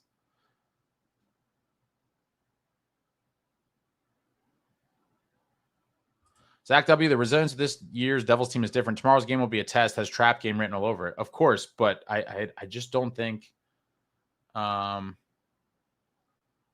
don't think that this team is going to fall into traps. I think the vets are just going to be like, absolutely not, folks. We continue marching on as we have been on the 6-game winning streak. Good teams, bad teams, they all got to get it. Got to hand them this loss on the Prudential Center ice, and I do not think we see a letdown from this team tomorrow. The only thing I don't like is that the Sharks were so bad for – they just finally snapped their winless streak against the Rangers. A bad team on the second half of a back-to-back should be like a massacre. It should be. But it is one of those things where it's like they want them to win that game tomorrow so bad, because that would be – that would be a stinging loss to end a beautiful streak. Jason says, Calgary going to sell off pieces. Stanislav, can you please say goodnight to my daughter? She met you at the game. Her name is Abigail. Good night, Abigail. Have a good one. Michael, I like this year's trend of scoring first and or having the lead after the first period. Yeah, hockey's much more fun with playing with the lead than chasing. And hopefully, like I said a couple minutes ago, they could continue to play with the lead and then force teams to get a little sloppier, get a little riskier with their play, and then bang, the counterpunch comes, and the New Jersey Devils make you pay, and they open it up against you. Oh, I think that the speed and the skill and everything is just so high-end and performing right now that you're going to see some teams just get completely demoralized and blown out by this team at points of the season. At points of the season, Jonathan, we're spoiled. Ace does this for us when there's not even a game tonight. I love talking Devils hockey with all of you and my friends in real life that are Devils fans. I only have a very few that are remotely as hardcore of a fan as I am, or like, follow it as intently, obviously. But I love talking about the New Jersey Devils, and when they are performing the way they are, like in this time period right now of this turnaround season, you can't talk about it enough, because this is really it. It's happening before our eyes, guys. This is this team taking that step, and obviously they're going to have to get it done in the postseason when it matters most. But They're going to be marching. They're going to be marching, and I hope they make some real noise in the playoffs. Tom A says, there's a reason Devils fan booed the commissioner. They were trying to relocate the Devils pre-cup win number 1. Well, he gets booed in every building for one reason or another. I think it's mostly the work stoppages, the strikes and things. But it is undeniable the league has, and I do think a lot of this just has to do with the overall, just the fact of time, how a lot of things like sports leagues grow over time. And he's been there, and the league under his watch has grown to his credit. And, how much credit you want to give him for it or not, everything is up, obviously. Viewership, ticket sales, everything. The NHL has explosive growth in every measurable way, including financial, under the commissionership of Gary Bettman. So I'm sure the owners love him. It does seem like he is coming closer towards the end of his career. I don't know how many more years he has left in him, but a lot of good things have happened for the game of hockey while he was commissioner. That is undeniable. Pro Bowl Forever says Quebec probably not going to get another team due to their size and weak Canadian dollar. Is that? I don't know enough about Canada and all that I just know that Canada, like hockey is everything in Canada. So I figured they would have a shot to get it, but the fact that they left the first time is a little strange, but that was so many years ago. I don't know. I'd imagine if whatever interested parties thought it was viable, it would have happened already, but who knows? There's a lot of money and stuff behind all this that is above what I have knowledge of in this particular thing. Yo, Holmes, no need for a Quebec team as long as Buffalo, Benzo. Jonathan, Devils offense is more dangerous than lawn darts. Indefinite Rage, when did they let the Killhorns back in the Rock? I heard them on TV, and I remember for a while they were banned. I actually don't know. They were banned? I didn't know that. Well, I guess I figured almost everything is banned. You can't really bring anything anywhere anymore. The Killhorns, huh? Maybe it's a recent development. Someone else might know better with that. I personally have never had equipment. I don't. I just use my voice and my hands. I don't bring equipment for the.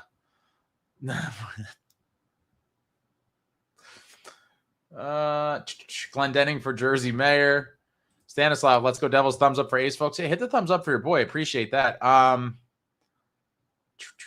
just scrolling here.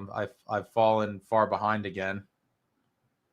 Dogzilla, Timo looked like he was about to start crying tears of joy when Grit scored. I mean, yeah, just look at the guys on the ice when someone else scored. Like, it just seems like everybody is just super fired up for winning and happy for their teammates when they make a big play. It's wild. You'd love to see it. This team, I think it's all just coming together, folks. Yo, Holmes. Oh, now I'm looking at tickets. I was hungover all day from the last game.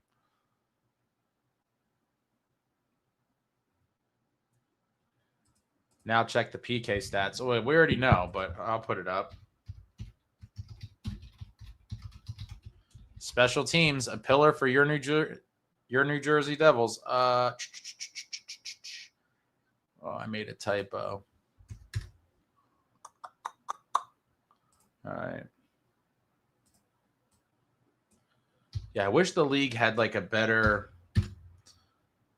like something for stats. Like certain stats are pretty hard to find. Like this is not one, but there's certain things I've looked for that it's like you're not going to find it anywhere. Oh, this color is crap too, but let's see.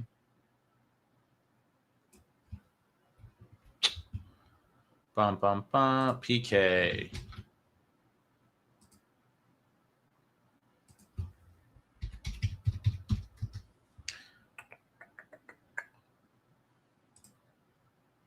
Bum, bum, bum. And the 25-26 penalty kill stats. Schwump. Jets at number 1 with a 96.3% penalty kill. Sabres at 2. The poor Sabres, 96.2%. And the Devils right there at 96%, riding a 21 kill streak. 21 consecutive penalty kills for this New Jersey Devils club. and they're at 96th percentile on the season. I mean, yeah, the only 0.3 separating the Devils from the Jets at number 1, and then the Sabres are 96.2. I expect them to be right near the top of the chart at the end of the season as well. What an amazing group of penalty killers this team is blessed to have. It is going to be fun to see some of the shorthanded goals that we get with the big guys, with the big dogs on the penalty kill. All right, how much am I behind here? All right, let me see.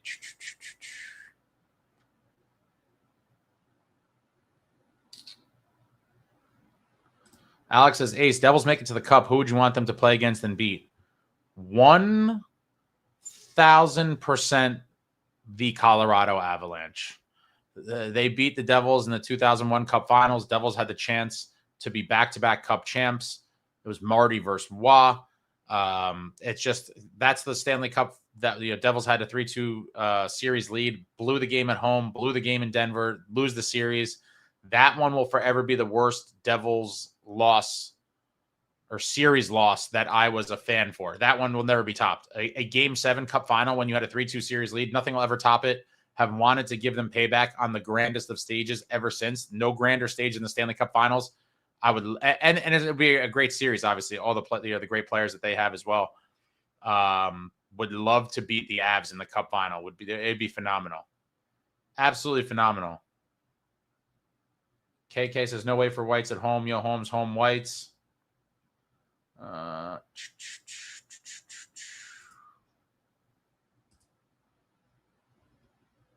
Bring back Rock and Roll Part 2. It's the original goal song of the NHL. That'll never happen, but obviously that'd be amazing. Rock and Roll Part 2, greatest goal song of all time. I'm not going to go off on this tangent again, but what an era. What an era. Stick Figs, how about this combo? Reverse Retro 1.0 at home. Jersey away and Hispanic Heritage Night alternates. The Reverse Retro 1.0, the primarily green jersey, was pretty sweet, I have to say. I don't have that one here now. That's in the I have a game worn variety of that. I wish I bought one to wear somewhat regularly. I just have so many jerseys. It's a compulsion. It's a compulsion. Casey's back and healthy in Utica. Yeah, curious to see how he does this year. Wish him all the luck in the world. Another guy, it's interesting. What is the future for him? I mean, I think he's going to be a very good NHL defenseman. And he's just an unfortunate casualty of the incredible riches at defense that this Devils organization has. Ace is too bougie for the common person. How am I bougie? Jay Snow, tell me. Tell me how I'm bougie. I am the furthest thing from bougie. Trust me.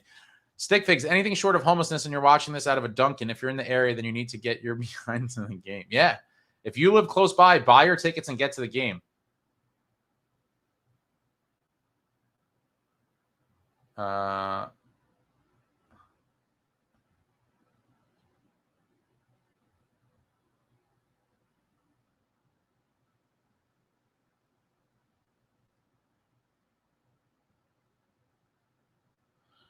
You guys are talking about jerseys here. Hold on.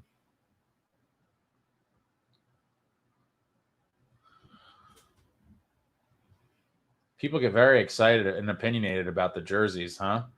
Everyone has a very strong opinion. Yo, Holmes says, bring back home whites, bottom jersey stripe, dollar hot dog night, and goalie fights. Well, I think most people would be firmly in agreement on the second half of your suggestions here. No one would not love, everyone would love to see dollar hot dog night, and everyone would probably love to see goalie fights as well. Home jerseys being white and the stripe is a different thing, but all the old school people would be for it. But dollar hot dog night and goalie fights, wow. Samuel says CCM made the best jerseys. My favorite jersey ever is the CCM Ultra Fill, which was the on ice version of the jerseys during, I want to say it was probably 92-ish to maybe 96 or 7. The old school CCM Ultra Fills are hands down my favorite jersey. And then my second favorite jersey would probably be the pro players from 2000. Those were sweet jerseys as well.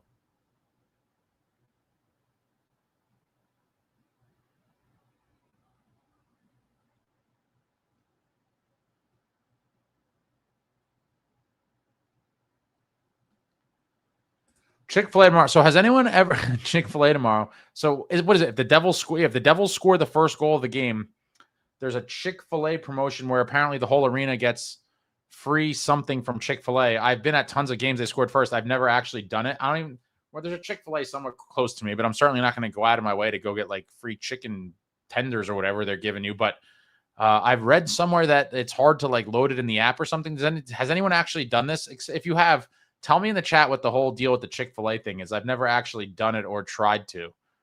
Like, yeah, how do you, I have several questions about this. I just find it to be fascinating.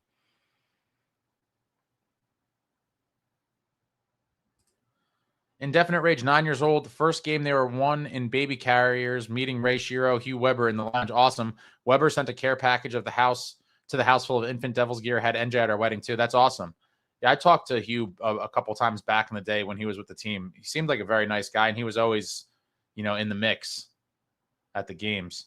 David Ryan, I'm still sticking to my 6-1 Devils prediction for tomorrow night. I'd be thrilled with that. I would be thrilled with that.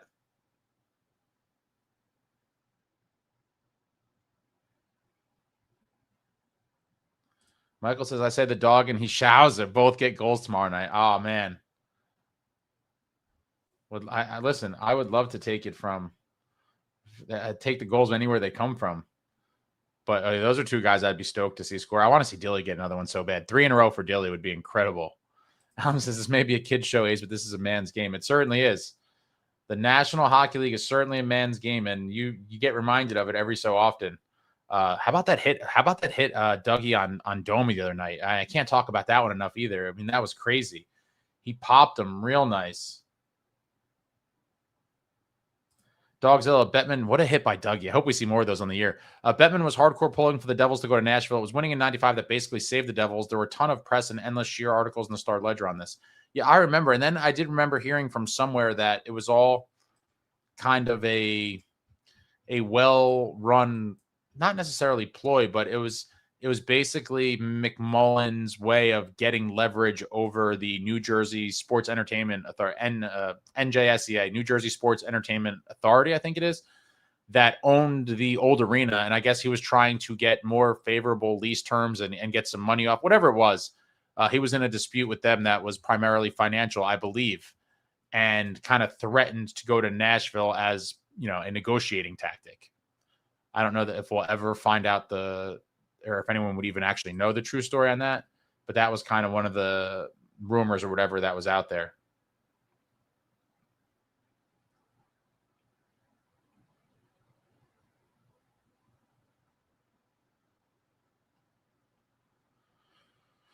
All right, trying to. Yo, Holmes, that lame-o kill chant is strictly a rock thing. We never did such nonsense when we're winning championships. I used to hate it. I don't know. I'm not sure how I feel about it right now.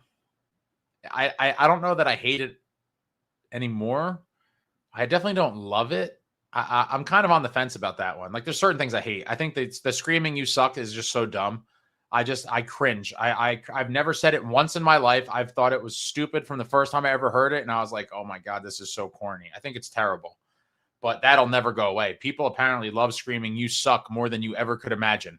In the setting of being at a hockey arena, they can't help themselves. They get to yell out "you suck," and it's like thrilling for them. So I guess, let them do what they're going to do. It's never going away. But the kill chant, I don't know. I'm a little more. Michael, these shorthanded goals are giving flashbacks to Mad Dog and Pando. What a tandem, huh? The Mad Dog Pando days. I talk about that all the time. Shout out to both of those men. Devils legends. Nice pieces on 2 cup teams, 2000 and 2003. A big piece, shutting down the superstars that they would shut down was just crazy. They would go against some wild lines. Lemieux in Pittsburgh and the Matt Sundins of the world. I mean, just It had some great playoff performances, just negating superstars.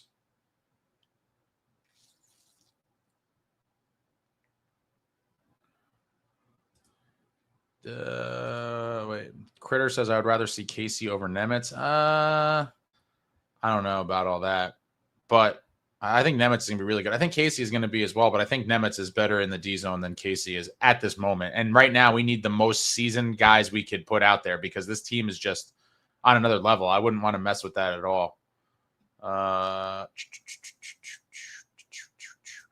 Yo, Holmes, I have a feeling Keefe doesn't like Casey. I love the kid, but it seems Keefe doesn't. Well, I mean, I don't know that he doesn't like him, but I think he would prefer a veteran that he doesn't have to kind of protect minutes from as much as he has to do it with Casey, you know?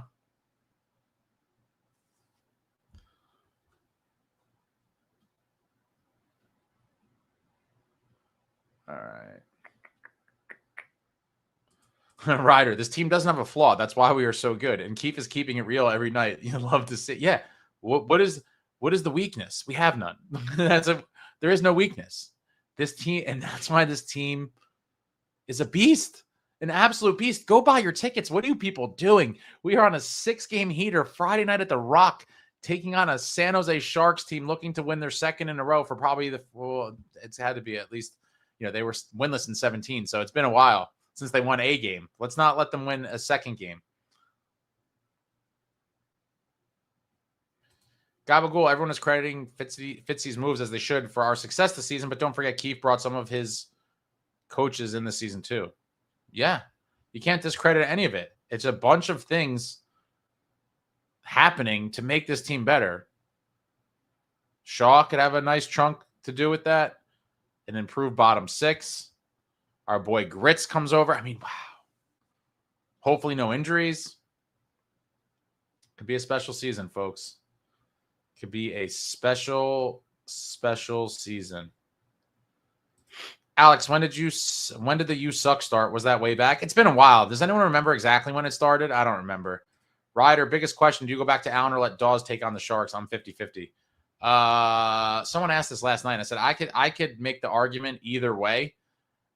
I would imagine it'll be Allen because I don't think they want Allen sitting for – maybe they don't care. I don't know. It's wonky.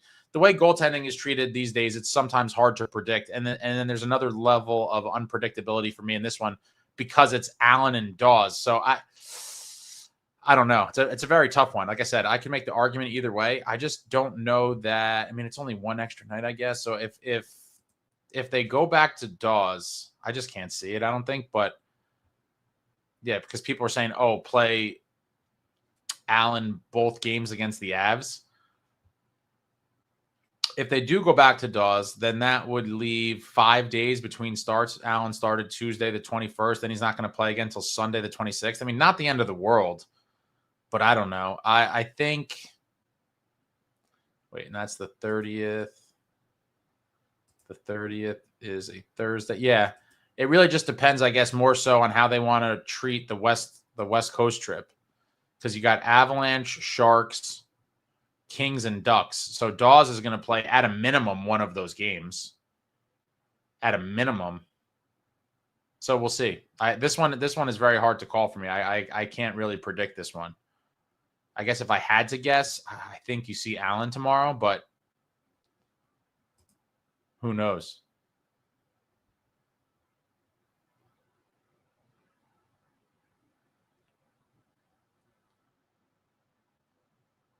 Stix says, wow, I'm a bit surprised Ace isn't a fan of the You Suck. No, because it's just like I'm not a fan of I don't know.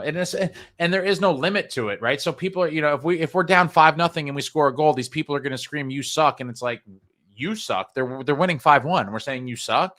It just doesn't make sense to me. It's extremely childish in my opinion. But if it gives the people that much joy, then by all means do it. I just think it's a bad look, and I just don't like it. But it is what it is. What's going on, Randall?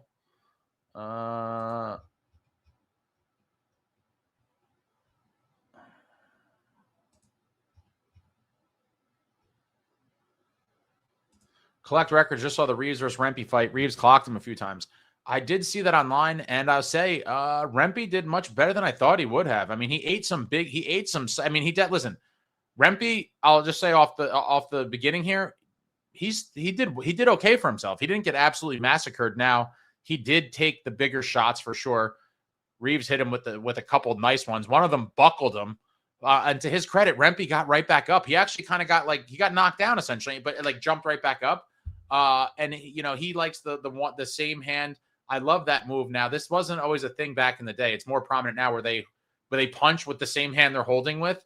Like, that tactic wasn't really used that much back in the day. It's very common now. And Rempe, because he has a long reach, he was using the hold and punch simultaneously with some success to keep the distance with Reeves. But he had an okay showing for himself. I thought he was going to get murdered. He didn't. He definitely lost the fight, but he definitely had a good showing for himself. I could say that. But he ate some nice ones for sure. Carson, our lineup, top to bottom, is depth. Fourth line is third line on many teams.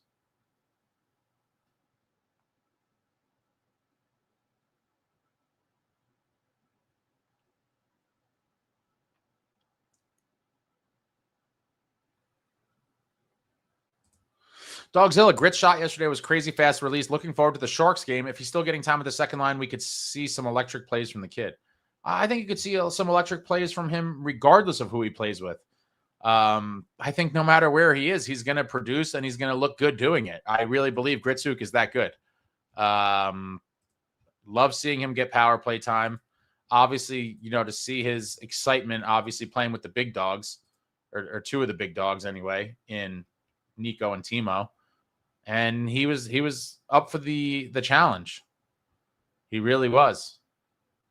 It's going to be interesting to see what I think he's going to be on the second line again. I think Glass is probably not going to play, and we're going to see him with Nico and Timo again tomorrow night. David says, I'm done with the Rangers suck as well. It's gotten old and lame. I agree. And it also, it's just like we're not even playing them. If we're playing them, I get it. But it does seem a little obsessive if you're doing that when you're not even playing them. It's like, why you even care about them? Why you think about them? I don't know. And I think maybe that was had something to do with the idiotic phrase that Rangers fans love to muster up of the rent-free, man, rent-free. Like, all right, well, I'm not the one yelling these chants. I guess maybe the Rangers are rent-free in some of these people's heads. But yeah, I don't like that whole thing either. But what are you going to do? Ryder says, I think they go right back to Dawes' gut feeling. It's interesting. It's certainly interesting. I think I could see it going both ways. It really just depends do they want Allen in there for both Avs games, which again, I don't have a preference how this shakes out. Honestly, at this point, the team is so hot and both of them are playing so well that I can't even tell you I have a preference. Like whatever they decide, I'd be like, okay, I have no anything to say to this. I don't think there's a wrong decision. This team is looking that good in front of their goaltenders, and the goaltenders have been standing up to the challenge. Both of them. Gabagool says, I do Dawes for Friday and Allen for the two Avs games.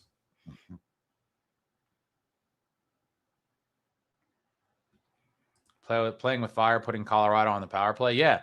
If the Devils can continue, well, assuming, all right, well, I guess I'm not going to just gloss over them. Let's hope the Devils penalty kill is perfect tomorrow against San Jose. If that is the case, if the Devils PK is perfect against the Sharks tomorrow, that would set up 2 consecutive games against the Avalanche, and to still come out unscathed in terms of the penalty kill streak after playing the Avs would be ridiculous. That would be a ridiculous feat. Let me see.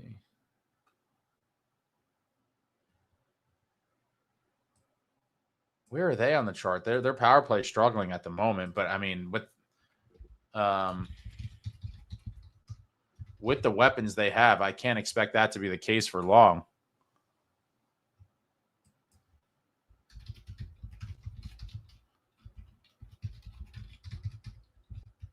Yeah, McKinnon's such a beast. I feel like he doesn't get talked about enough. He obviously gets talked about, but not. I feel like not at the scale that he deserves. McKinnon is a freak.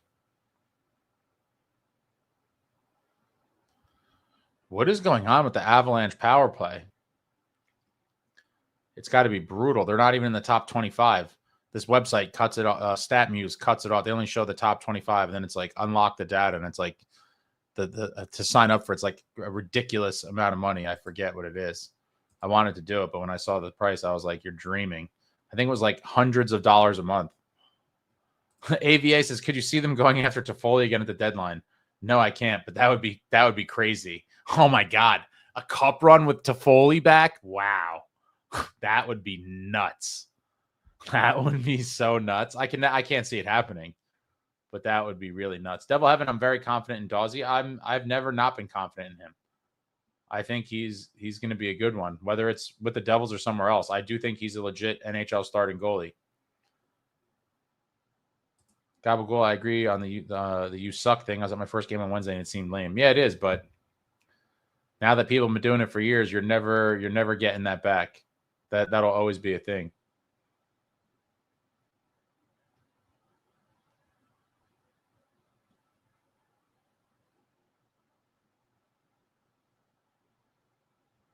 Alex says, I won't say the chant if we were down more than one. Oh, you have your own threshold for when it's acceptable to do it.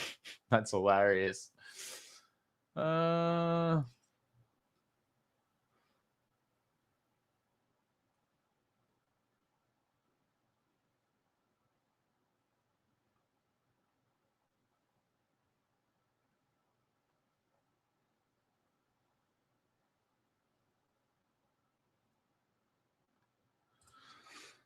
Devil Heaven, I turned the 2000 Cup final versus Dallas the other day on YouTube. What a series. Great old names. Yeah.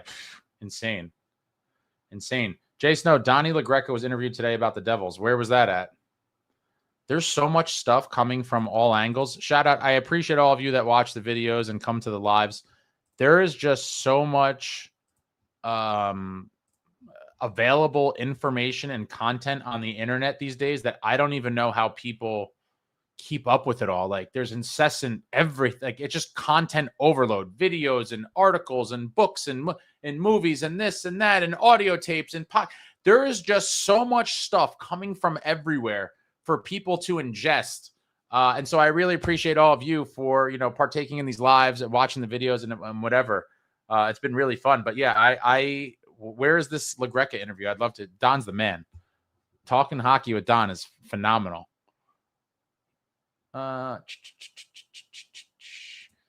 David says, I'd go with Allen. Keep 2 on rotation. Don't burn waiver exemption too quick.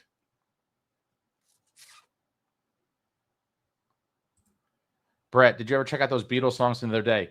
Yo, it's funny enough. Do you remember the ones the other people said? Put them in the thing. I had tabbed them. I'm going to put them in my phone this time. I had tabbed them on my computer. And I had the browser crash. The browser crashed, and then it didn't recover. I know one of them was Girl, right? I'm going to put them in my phone and then add them on Spotify or something. I just tabbed it, and the thing crashed. I got to stop doing that because the things crash a lot because I'm always loading like tons of stuff. And then whatever I had there is kind of forgotten about. Husky Unchained, I would love to have the whole 2000 playoff run on DVD. Still searching. So it's funny that you mentioned that, and I don't know if this would be possible. One of my, I'm not going to say life goals, but if somehow I am able to get in touch with the league or whatever, it's got to be the league that's in charge of like archival footage and whatever else. Like I do believe there is a demand, and this would be cool for all hockey fans. This is not Devils specific. There definitely would be a demand for, and it may have to be digital. And I don't know, DVD might be too antiquated, so it'd probably have to be some sort of digital format. And I don't know, I don't have all the answers yet exactly, but in some capacity, they should have a subdivision or something within the NHL or under their umbrella that I guess it would have to be everything's driven by money, right? So sales, call it sales. You're able to buy either specific games or maybe playoff series or entire playoff runs for teams. But I do think there is a substantial value for the league in terms of generating money to make these entire games available to the fans through some like vault or whatever you want to call it. And I don't know why it doesn't exist. And I think the demand is really there. I can't imagine it not being a successful program if they made this available, because I know for a fact myself, and you just brought it up there, there's so many Devils games that I would love to have, ownership of, like in a digital capacity that I could go back and watch or scroll through whenever you wanted. And as of right now, your only hope is to go deep dive on the YouTube or wherever else and hope to maybe see clips of it. And occasionally there's some crazy people out there who put whole games. Shout out to them. I think that was a very labor intensive process probably whenever they did that. And a lot of them are like ripped from VHS tapes. Like, it's all crazy. But the league needs some sort of vault, archive, whatever, to sell games, series, whatever it is, to fans from back in the day, because I think that would be phenomenal. And I think there would be a real demand for it. Yo, Holmes, Ace, your thoughts on the brutal interference penalties caused by that tiny ref last night? Yeah, we got 3 of them. Luke Dilly got hit with an interference call, and Luke got hit for 2 of them. Yeah, it's crazy. It's like interference is his favorite call, and we're just going to call it all the time. I don't know. I feel like we have gotten the raw deal from refs all season, and I really don't think that it's being a homer or being biased. Like, I think if I saw those calls for whatever the other 2 teams were, I'd be like, that was a crap call. But what are you going to do? Ryder says, Grits has looked good everywhere. Where would you like to see him land? I'm still sticking with what I said last week. But I've said time and time again, I believe the sign of being an adult is being able to change your opinion given new information.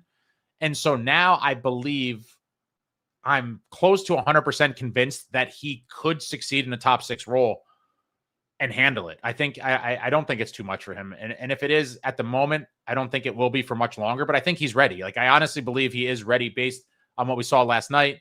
What his teammates had said about him, how it seemed like Keefe thought the whole experiment went, what we've seen him do throughout his time here. I do think he is ready for it, but I think I still personally would rather him be in the bottom 6, just because I know that if that is the case, then we at least have a third line with him on it that is going to be deadly. It's some guaranteed level of offensive production outside of the top 6. And that's just, what the problem has been significantly from last year. And with him in the bottom 6, it's definitely at least fixed to some level, no matter what. Now, again, if you put him in the top 6, could he pop off and go crazy and make the line better? Maybe, and probably would. But what does that do to the bottom 6? I would just want to make sure that the bottom 6 is still humming without him. And there's a chance, but again, because of the depth we have, that there is a world where he is in a top 6, on that second line with Nico and Timo, and that the bottom 6 is still producing. Because then you take him out of there, you're like, okay, so now if Grits is in the top 6, what's your third line? Pally, Mercer, and I did like Mercer with them a lot, though. That's the thing. Like, I almost rather him be with Jack and Bratter, but and to the Pally conversation, I meant to talk about this, and a bunch of you, shout out to, and I can't remember who, shout out to everyone that commented about this. In the post game after Toronto, Jack was very complimentary about Pally and basically said, he does the little things, and all these people are like, oh, he does all these little things, blah, blah, blah. And again, I don't think Pally would be getting these comments from people his way if he didn't make what he makes. Like, if Palat made half of what he made, no one would ever probably say anything about it. But the fact that he makes a lot of money, it makes him a target. That's just how sports works. It's unfortunate. It is what it is. But he does do the little things. And if you saw the screen when he's getting right to the front of the net in the goalie's grill the other night, and after the game, Jack was like, yeah, Pally does a lot of stuff away from the puck that helped me and Bratter a lot. And he was like, without Pally going to the net there, that puck's not going in. And so while Palat doesn't get an assist on the play, he was crucial to the goal happening. Had he not made the play that he made, the goal doesn't happen. And so I know people are not going to still put any stock in that for whatever reason. This is the franchise player telling the world this, but I do think he has a value to this team, and he is a big part of that line, whether people realize it or not. And so I wouldn't really want to tinker with that either, unless it was for like a the big, Alex Tuck, the nice scritty winger. I would be down to, obviously upgrade. But outside of that, it's hard. And that's why I just think for now, for me, I would like Grits on that third line. But I'm not going to be mad if he's not, because I think we have just pieces to where I think the bottom six is going to produce no matter what. But with Grits in it, it's a special bottom six. Jersey Roots, AO, Ace, and all the Dirty Devil Barbarians. Alex is glad we got Brown before McDavid signed that steal of a deal. What an addition Brown has been, right? Insane. Alex says Grits third line, barring injuries, lock it in.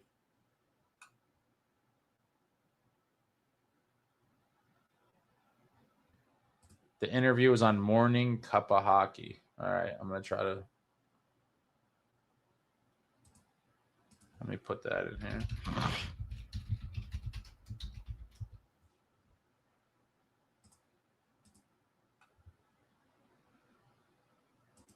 Oh, I see it. Bum, bum, bum. Jersey Roots, like and subscribe, all you filthy animals. Appreciate that. Hit the like for your boy and for your 6-game winning streak riding New Jersey Devils. Snow says, I was just watching the Rempe fight. He was eating bombs. Why was Rempe love tapping the back of Marie's head? Craig said, how about that Jake the Snake? What a beast. What a beast. Put him in the bathroom.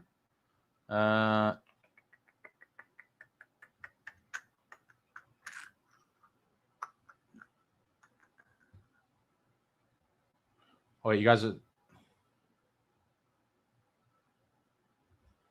I was talking about the footage.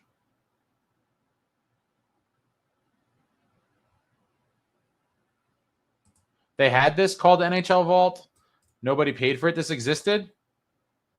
Maybe that's why I was like in the back of my head that I saw it somewhere. I don't know, but I don't ever remember seeing a thing where you could just buy whatever game you want. I feel like maybe that was a segment that I saw. I don't know. Dire Wolf says 100% agree on archives. I'd spend money on access to 90s full games. Maybe there is no demand for it, and I'm just an extremist. But you guys are talking about here, but you're extremist too. You're sitting here at whatever time it is where you live, watching this live, talking about Devils hockey. So I guess we're probably not the best people to poll for the public demand for something like this, is that they would certainly need more than 6 of us to buy these games made available by this non-existent program, providing archival footage to the masses.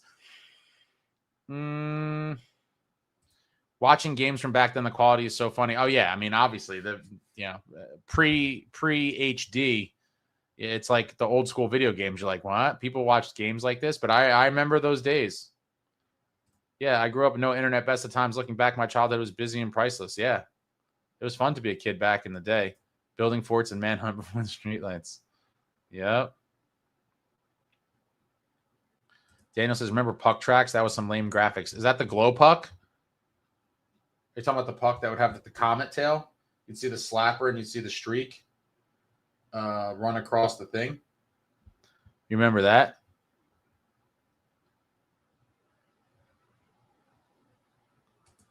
Jay Snow, you need a guy like Pally who's going to sit in the blue paint and muck it up in the corners. Yeah, someone's got to do the dirty work.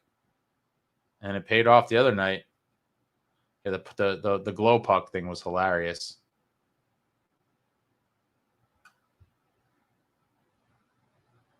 Ryder says, the conversation right now is a testament to our depth. I love my brain hurting trying to fit everyone into the lineup. Exactly.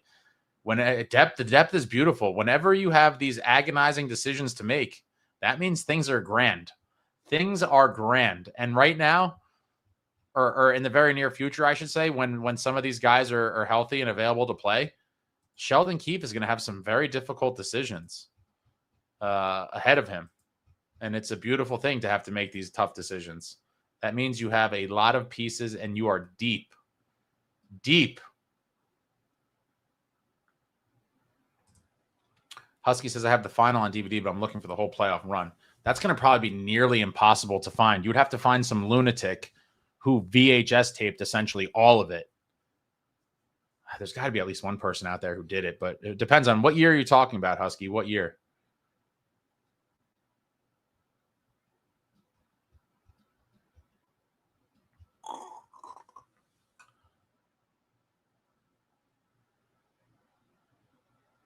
Jay Snow, Mercer, Cotter, Brown line looked good last night. Yeah, it did. It really did. And that's a thing. Keefe can't miss right now. Anything he sends out there, it's just, and that's how you know we have a good team, folks. There's no like, oh, that line sucked. We got to try something else. That line's not working. Everything is Everything is working. Everything. Man, oh man. Jersey Root says, copy that. Graham, how you doing? Says, love the show. Thank you. Dave Maloney is the worst announcer. The Rangers picked the wrong guy. Jonathan Deckers is trying to fall asleep, but can't stop thinking about Oleg Tverdovsky. That's hilarious. Defenseman on the 2003 Stanley Cup New Jersey Devils, Oleg Tverdovsky. Shout out to Oleg. But ice, beware the Penguins. Husky, I remember the glow puck being on Fox back in the day. Fox track, so annoying. Yeah, I hated it too. But I'll tell you this. Do you guys remember the huge robot that would do that? Or maybe that was the 95 finals. I might be confusing them. Around the same, not too far of a time period difference, though, where like the big robot, like they had that big crazy Fox robot. I'll find the graphic. Some of you, I'm sure, remember it. Ryder says, have a good night, ladies. Hit the like on the way out. Let's go Devils. Hit that thumbs up for your boy. Doobie. Yeah, beware the Penguins. What an era of marketing. Josh said 03, but I'm looking for 2000.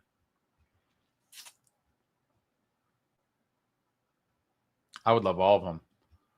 I wonder. I'm going to do some research on this, guys. I wonder if it'd be available to do this on like a per case basis. Probably not, but I'm going to do some research.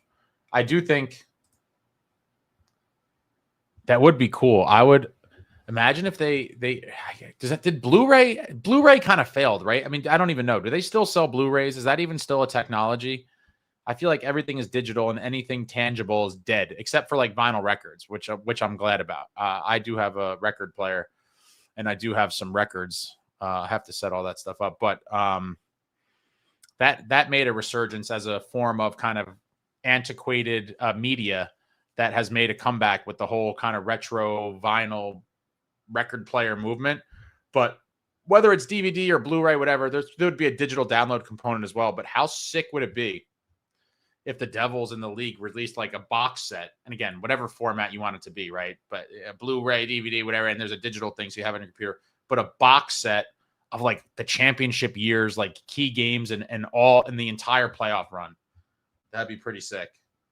I know some of you fiends would buy it. I guess I may over estimate how many people would really want something like that, but I'd imagine it would be a good amount of people would. I don't know. Maybe maybe my perception of this is completely off and it's further skewed because of you people in here are hardcores as well. They would need to be able to sell into the Devils greatest moments, greatest games, championship years box set. It'd be pretty cool. Husky, the one I have has Marty on the cover holding the cup and above him smaller headshots of Langenbrunner, Stevens, Madden, and Friesen. Yeah, it's the 2003 DVD.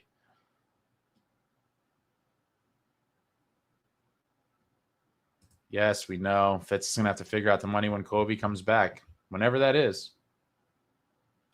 Yo, Home says Fox Glow Puck is now a huge collector item. I think I've seen one before, but I forget. How can you tell that it's the Glow Puck? I forget. Like there was like some weird things on the side or something. There was like the lasers or whatever they used to get that graphic.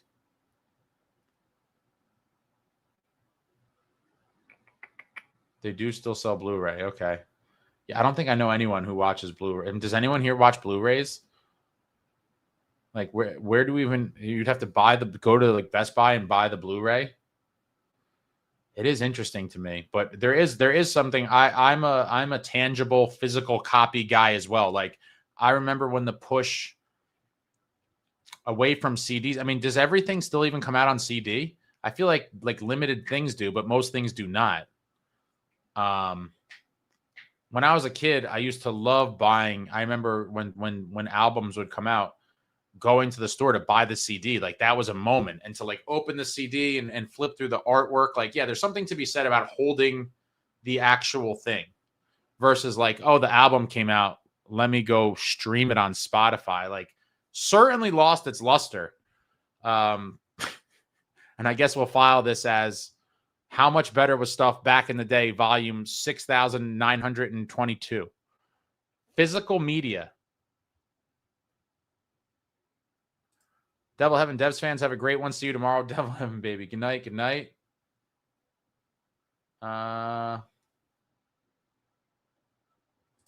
They should use an MCR song for the goal song if they want to represent New Jersey. So many options. Is that what? My Chemical Romance? I don't know anything about them, but I've seen them referenced.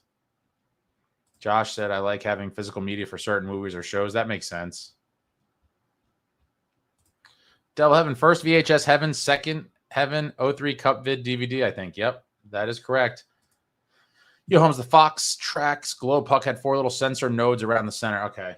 Yeah, now I remember seeing the photo of it.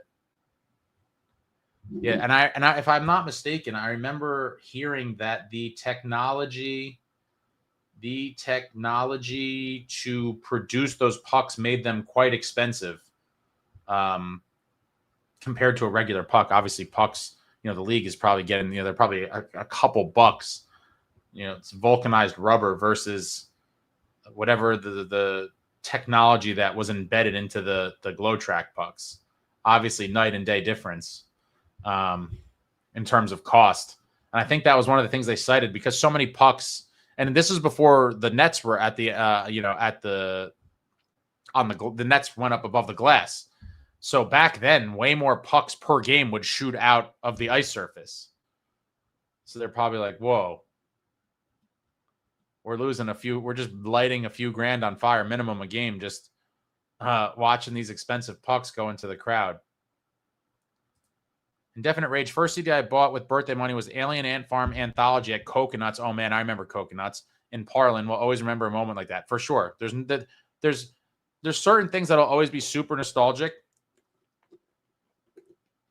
I guess, for everyone, but for people roughly my age, or within that kind of time span, I guess older and younger as well. But during that time span of life, like, there was nothing like buying, DVDs when they came out, or CDs, or obviously going to Blockbuster and hoping that there was a copy. They have all the DVDs wrote up on the shelves, and you'd see there'd be 75, Titanic or whatever the big movie was, and then you go in there and you're hoping to find they had the real cover, but then they had their little plastic whatever behind it, and you're hoping that there's one there. Man, how legendary was Blockbuster? That's got to be like a top 5 childhood nostalgia thing for people that age as well, or just nostalgia in general. Not even. I mean, I'm sure there was young adults and adults that loved it too, but to go to Blockbuster back then was just, what an experience, right? And then they had all the junk food in the front. So then you walk around. The Blockbuster that was near me was huge. I'm sure they all were sizable, but I feel like the one that I would go to, the local one, was massive. And you'd walk around looking at all the new releases. I always went to the new releases. Once in a while, I'd pull out a random old one. But going to the new releases and hoping that the movie you want to get is there, and then grabbing it off the shelf, and then proceeding to the junk food section where obviously their popcorn was ridiculously good. You'd have the popcorn, and then they'd have all the sweet, like, movie, Sour Patch Kids and this. It was basically like your typical movie theater snacks, but all just nicely displayed as you went to the counter. What a time. Husky Unchained, I bought a ton of DVDs on eBay during COVID. Love having physical media too. Most are dirt cheap. You pay more for the shipping. Yeah, nowadays, everything's cheap in terms of that sort of stuff. Oh, man, Yo Holmes is going even further back. Columbia House, 10 cents, 10 CDs for 1 cent all the way, bro. Yeah, the memberships.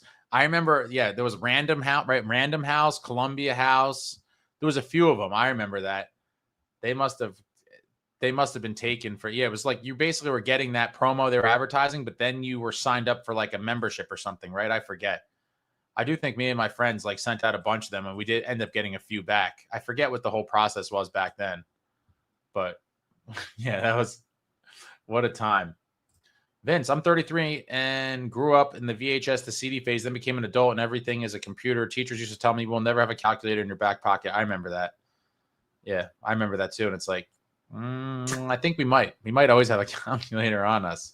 Who would have seen where the technology was going? Yeah, B&G, that was the other one. Columbia House, man. Yeah, we were putting like fake people's names and stuff. Selected boy got to show no mercy against the Sharks tomorrow. Yeah, hopefully they come out and pound them. They're going to be in the second game of a back-to-back. You know, they got their win tonight against the Rangers, and hopefully we look to just bring them back to reality and smash them up a little bit. But if the Devils show up that we've seen during the 6-game winning streak, I have no doubt we will beat them. No doubt whatsoever. Del Evans is Blockbuster. We had Hollywood Video later. Yep. Daniel boomboxes and tapes. Oh, you guys are going way back now. Talking about, I remember having Killer Instinct on SNES at Easy Video with my older brother. Rental stores was a staple of our lives in the 90s. How good were video games back then, too? Psh, these kids will never know. These kids will never know. Justin Smith, I still watch Blu-ray Blockbuster. Only we are old. Jersey, I still need to return 4 or 5 videos to Hollywood Video. Hope the late isn't too bad. Laserdisc. Oh, man, Laserdisc. I never was. I don't know why. Did I have a Laserdisc? I don't think I did.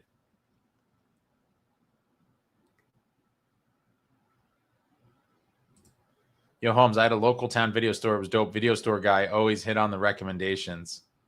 Nice. Sony Walkmans. All right, folks. I'm going to wrap this. I'm going to go to the bathroom and start to wrap this up. I didn't plan on being here this long. Now we're talking about nonsense, was how this usually goes.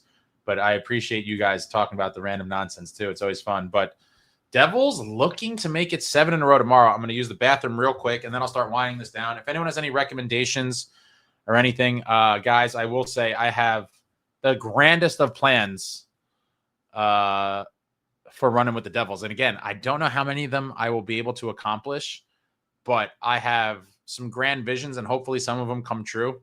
And they're able to be seen through. It would be very exciting. I think a lot of you would be excited with some of the stuff that I'm trying, but we'll see how it goes. There's a lot of things beyond my control, but I like the recommendations specifically.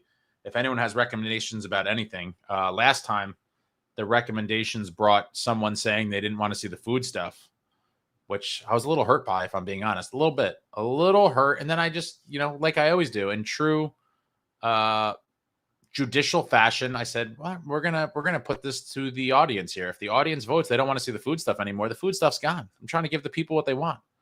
And so we polled the audience, and that person who made that comment was soundly defeated. And most people were very pro the food stuff, not to my surprise. And so what are you guys talking about in the chat? Oh boy. All right. So any suggestions would be phenomenal.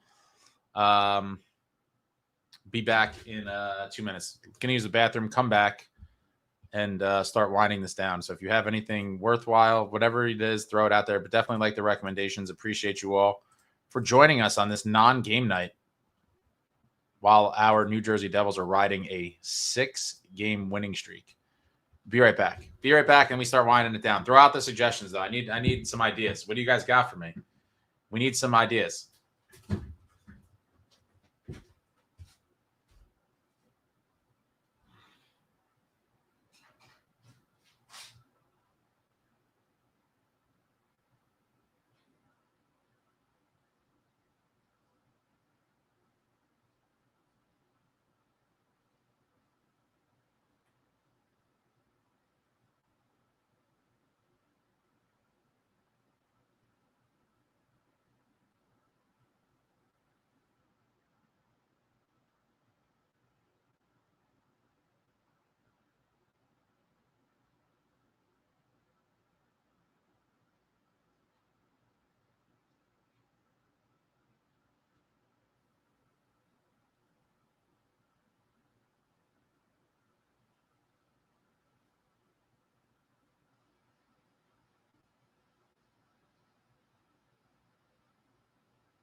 Yeah, you guys are hilarious about the food stuff. Yeah, be kind, rewind, right? Yeah, didn't they charge an extra fee if you didn't rewind it? There's a late fee. There was rewind fees.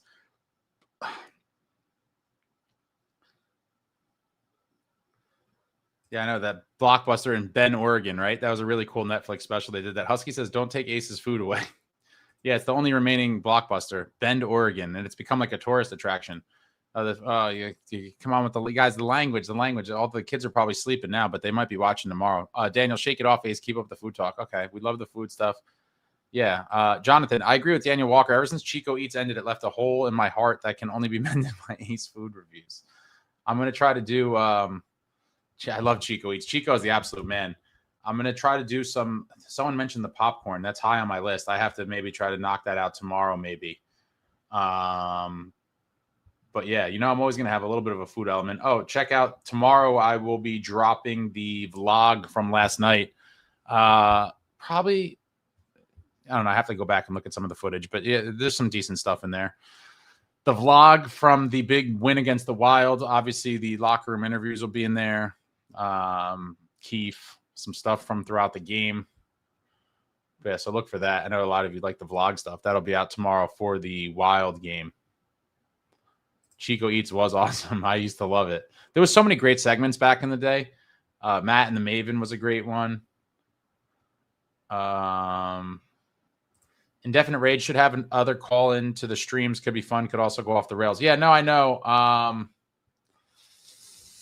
I know that's definitely coming. I have a bunch of, it's hard to get into all of it, but I have a lot of stuff planned, and the call-in show is part of that, but there's a bunch of other kind of looming factors to that.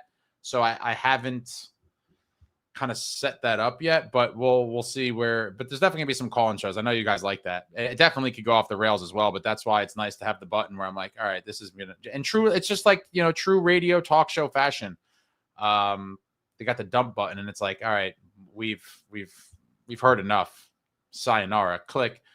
But hopefully no one gets too crazy. Oh, you guys are nuts in the chat. I can't do it for the kids, but you guys are wrong. It was a number one. Husky says more guests, Ace. Oh, okay.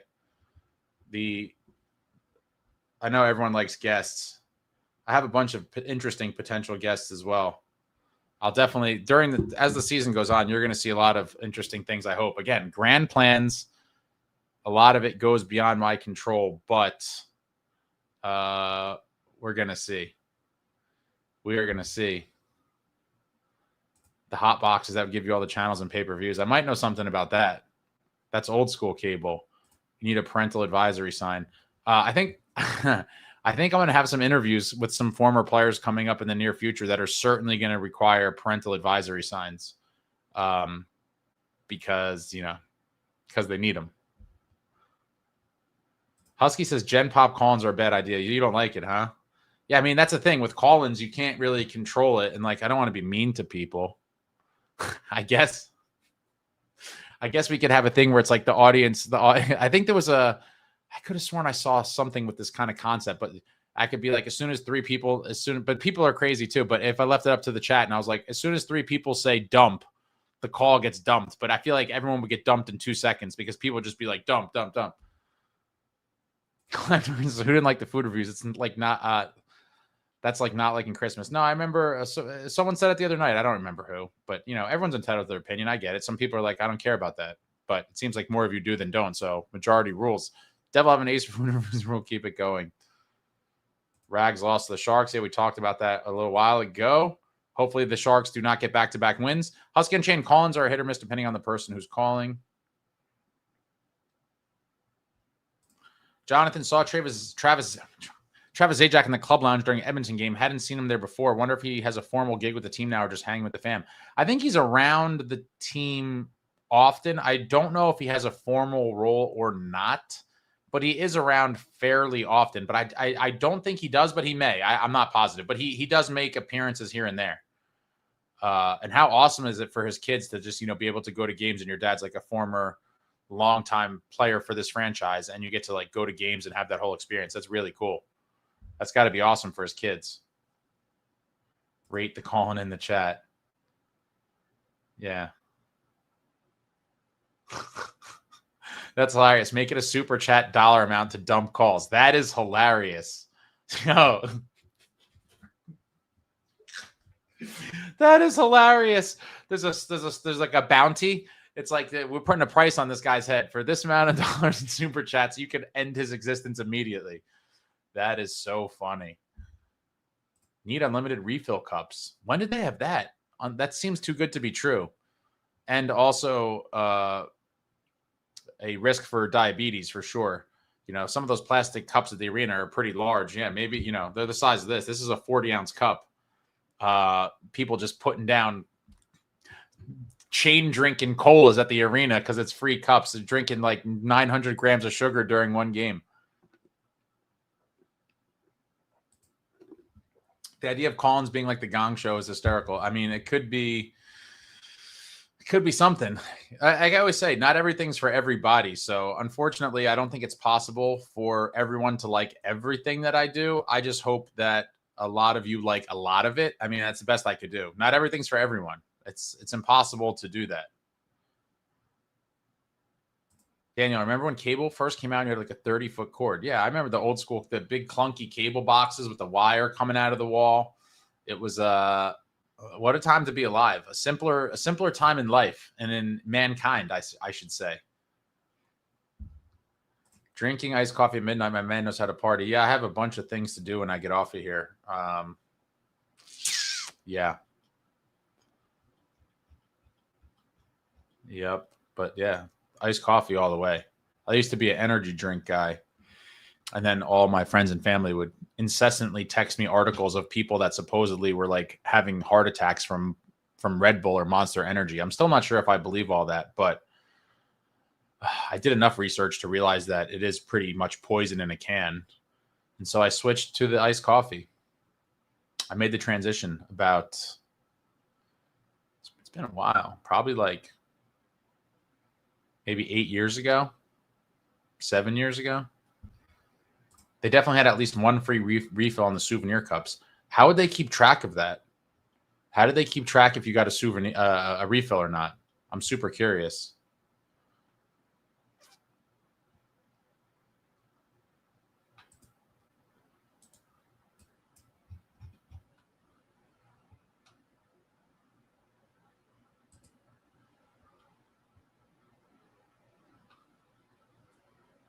Monster is the GOAT.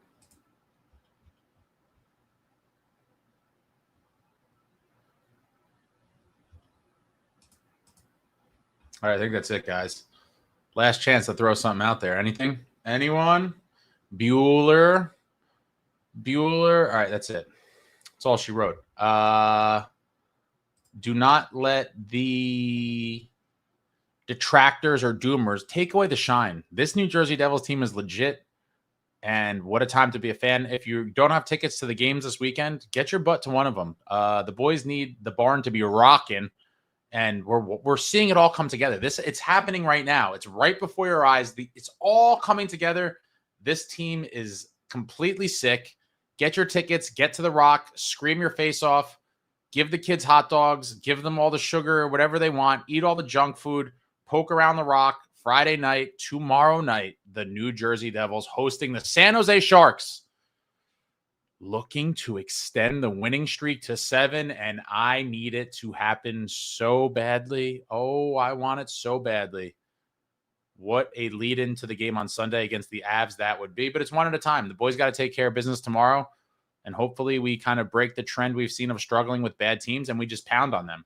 And if the Devils that we've seen for the past 6 games show up tomorrow night, the Sharks are cooked, and the boys will prevail. But hopefully it happens. The vlog will come out tomorrow, so look for that. Obviously, the post-game live will be going down tomorrow after the game. Time TBD, depending on a bunch of things. Again, put on the notifications, folks. If you don't have the notifications, I think you have to hit the bell or whatever. Put the notifications on so you know. Sometimes these streams come out of nowhere. Sometimes there's no advance warning, and it just happens. Just happens out of nowhere. But the boys going for 7 in a row. I hope it happens. Vlog comes out tomorrow. A bunch of other stuff happening behind the scenes. And that's it. I hope we're celebrating tomorrow with some more victory drinks. I really do. But appreciate all of you. It's been a fun season thus far, and looking to keep the good momentum going. Hopefully it continues back tomorrow. Thank you all for watching. I love you all. Like, comment, subscribe, and all that jazz. Until next time, friends, let's go Devils.